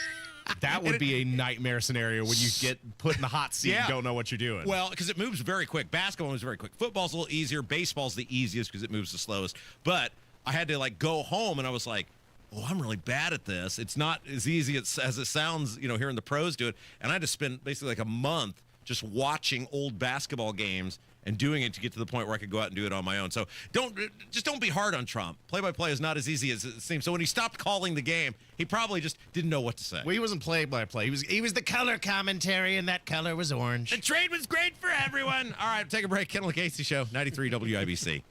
Back at it this afternoon on the Hammer and Nigel Show. The biggest stories in Indy will recap the weekend. Guy Relford, Monday Gun Day. Let's go, baby. Picture this. Your career ends, your paycheck stops. Suddenly you're conducting your retirement with no sheet music. Don't let that happen. I'm Jason Hutchins, and after years of guiding Hoosier families through retirement planning, I put together some of the most important lessons into one simple, easy-to-read book, Orchestrate Your Retirement, a guide to composing a financially tuned plan. Get a copy mailed to you at no cost. Call 317-660-929. That's 317-660-929. This book is packed with real-world stories and strategies on income, Social Security, taxes, and how to protect what you've worked so hard to build. Call Guardian Wells Financial at 317-660-929. That's 660-929 and ask for your copy. No pressure, no strings attached. Supplies are limited, so when they're gone, they're gone. Orchestrate your retirement. The rhythm of your future starts here. Investment advisory services offered through Creative One Wealth LLC, a registered investment advisor. Guardian Wealth Financial is not affiliated with Creative One Wealth or with any government agency. Licensed insurance professionals. I was struggling to maintain contact with the professional world. Dr. Ferner of Indianapolis talks about why he got the new caption phone from Relay Indiana. When I got the phone, it turned it around. Go to RelayIndiana.com. That's RelayIndiana.com. And read up on the caption phone. People that I talk with do not necessarily know that I have this service. It's a piece of cake. Go to RelayIndiana.com to learn more. Garage Doors of Indianapolis has been a local, family-owned and operated business for nearly 50 years and helps keep Central Indiana's economy strong by employing over 70 families. Garage Doors of Indianapolis stands by their products and services while they share and embrace our conservative values. So when you have garage door problems, call them today for service today. Garage Doors of Indianapolis, 875-4577, 875-4577, or visit doorstoday.com. As a mom, comforting my family is what I do best. Vicks Vapor Stick provides soothing, non-medicated Vicks vapors in an easy-to-apply stick, and it dries fast, so there's no mess. I use it to comfort myself and my family. Thanks, Mom. Vicks Vapo Stick, soothing comfort for the whole family. And try Vicks Vapo Shower Max for steamy Vicks Vapors when you need more comfort for yourself. Use as directed. This month, Pure Talk is supporting Canines for Warriors, a terrific organization that trains rescue dogs and then pairs them up with combat vets struggling with PTSD. This is why I switched to Pure Talk. Sure, I like the unlimited talk, text, and plenty of 5G data for just $25 a month, and you will too. But you will love being in business with a company that shares your values. Dial pound 250, say micro, and switch to an American wireless company that actually stands for something. Pure Talk. Tune in Saturdays 9 to 1 for the Home and Garden Show for advice and fun, brought to you by Michaelis. Water, storms, fire, and wet basements. Life happens. Michaelis happens to help you through it. Join us for Downtown Indy Alliance's 63rd Annual Circle of Lights, presented by IBEW Local 481, Friday, November 28th, with live entertainment featuring acts from ISO's Yuletide celebration, the Indianapolis Children's Choir, and Clayton Anderson. Go to downtownindy.org/holidays. Look, switching point of sale systems is a total nightmare, right? But here's the thing. Shopify POS makes switching easier. A Shopify POS expert, a real human being, helps with setup and data migration. No need to be your own tech support, because with Shopify POS, you get support for free. You'll also get a free card reader and 25% off POS subscription fees. Switching your POS is easier with Shopify. Eligibility requirements apply. To learn more, visit shopify.com/switchnow. That's shopify.com/switchnow. Wendy's is in trouble. This is very interesting to me. Someone who was once a regular consumer of the Wendy's brand. So USA Today has this article. Last year, Wendy's closed 140 locations, and now they're reporting, USA Today is reporting that between 240 and 360 stores could be about to go down. And that seems like a big deal given the footprint of Wendy's, which, according to USA Today, has 6,000 locations across the country. Well, yeah, but 150 stores is a pretty minuscule portion of those 6,000 stores. They're probably in underperforming parts of the country. And, they may have to give up the ghost here and give up on the fresh, never frozen and shipping in the fresh meat and just freeze their burger patties like everybody else. Yeah, so when you put together the you've got the 140, and then let's put it in the middle and say 300. I mean, you're somewhere around 450 stores over a couple of years that have closed. There is something wrong, it appears, at least with the operations and or business plan in some of these stores, because there's a Wendy's right near the interstate where I live, and for several years it appeared to be struggling mightily to even get workers to show up and work, and you wonder how's that even possible? I think it's the difference in perceived value. McDonald's is still the king of the value menu when you consider other fast food restaurants. By and large, many McDonald's menu items are still cheaper, and when you're making the decision of whether to go to a McDonald's or whether to go to a Wendy's, the difference in taste and quality is not so significant to justify the price in your fast food consumer's mind, would be my guess. Yeah, because my radio mentor, the great Jay Baker, and I used to joke that if you owned a Wendy's or any of these fast food places near a crowded interstate, which the Wendy's in Brownsburg is right off Interstate 74, it's like a money printing factory. I mean, it should be, right? With the volume of traffic. And yeah, of course, in many of these places, like where I live, there's a Burger King and an Arby's and a McDonald's, and they're White Castle, KFC, they're all there. But the volume of traffic, and you're a national brand, you shouldn't have any trouble turning a profit. And it appears that, at least with some of these places, and maybe it's a little location, maybe all of these aren't in the best of locations. Well, I think you're brushing up against the issue, because the deal is location, location, and location. And the dirty little secret of McDonald's empire is the bulk of their value is not the restaurant businesses themselves, but the real estate, the land that they command. So in any fast food game, they've already gobbled up the most desired, most high traffic, most easy access locations, and it's everybody else that's eating the scraps. Yeah, years ago, long before I was here, I used to do a local high school sports show for the county radio station, and McDonald's was our sponsor. And so the same family, couple, owned basically all the McDonald's in the area. And so each Saturday we would go to a different McDonald's and, hey, come out and see us. We're interviewing the coaches to blah, blah, blah. So I got to know those people pretty well, and that's what they said. They said the real equity is in the real estate in McDonald's. They make money, obviously, off what they do in the day-to-day operations, but essentially you're building up the value of that land, because that's what you're right. If you look at a McDonald's, it's always in the premium, the premium spot, and you see those renovations, et cetera, that they've gone through. Many of these McDonald's, the Golden Arches days are, behind us, and the insides are a little different now. They are designing them specifically to be the convenience stores of tomorrow. That's part of the bland design. You're absolutely right. Yep. All right. Hey, happy birthday. Thank you, man. Yeah, Ethan will be back with us tomorrow. Kev, great job as always. Most importantly, thank you to you. Without you, there is no us. Stick around. Tony Katz coming up next. Kendall Casey Show, 93 WIBC.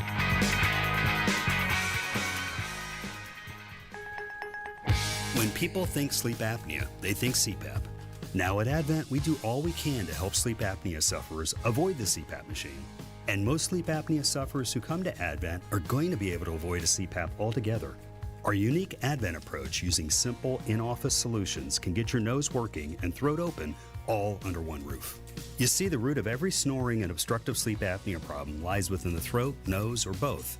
At Advent, we know when we get the nose and throat working properly, most snoring and sleep apnea problems will subside. And we have the most simple and convenient, ultra-effective in-office solutions that can do just that. And this is why people have traveled by planes, trains, and automobiles from corners of the world you would never think of to find the sleep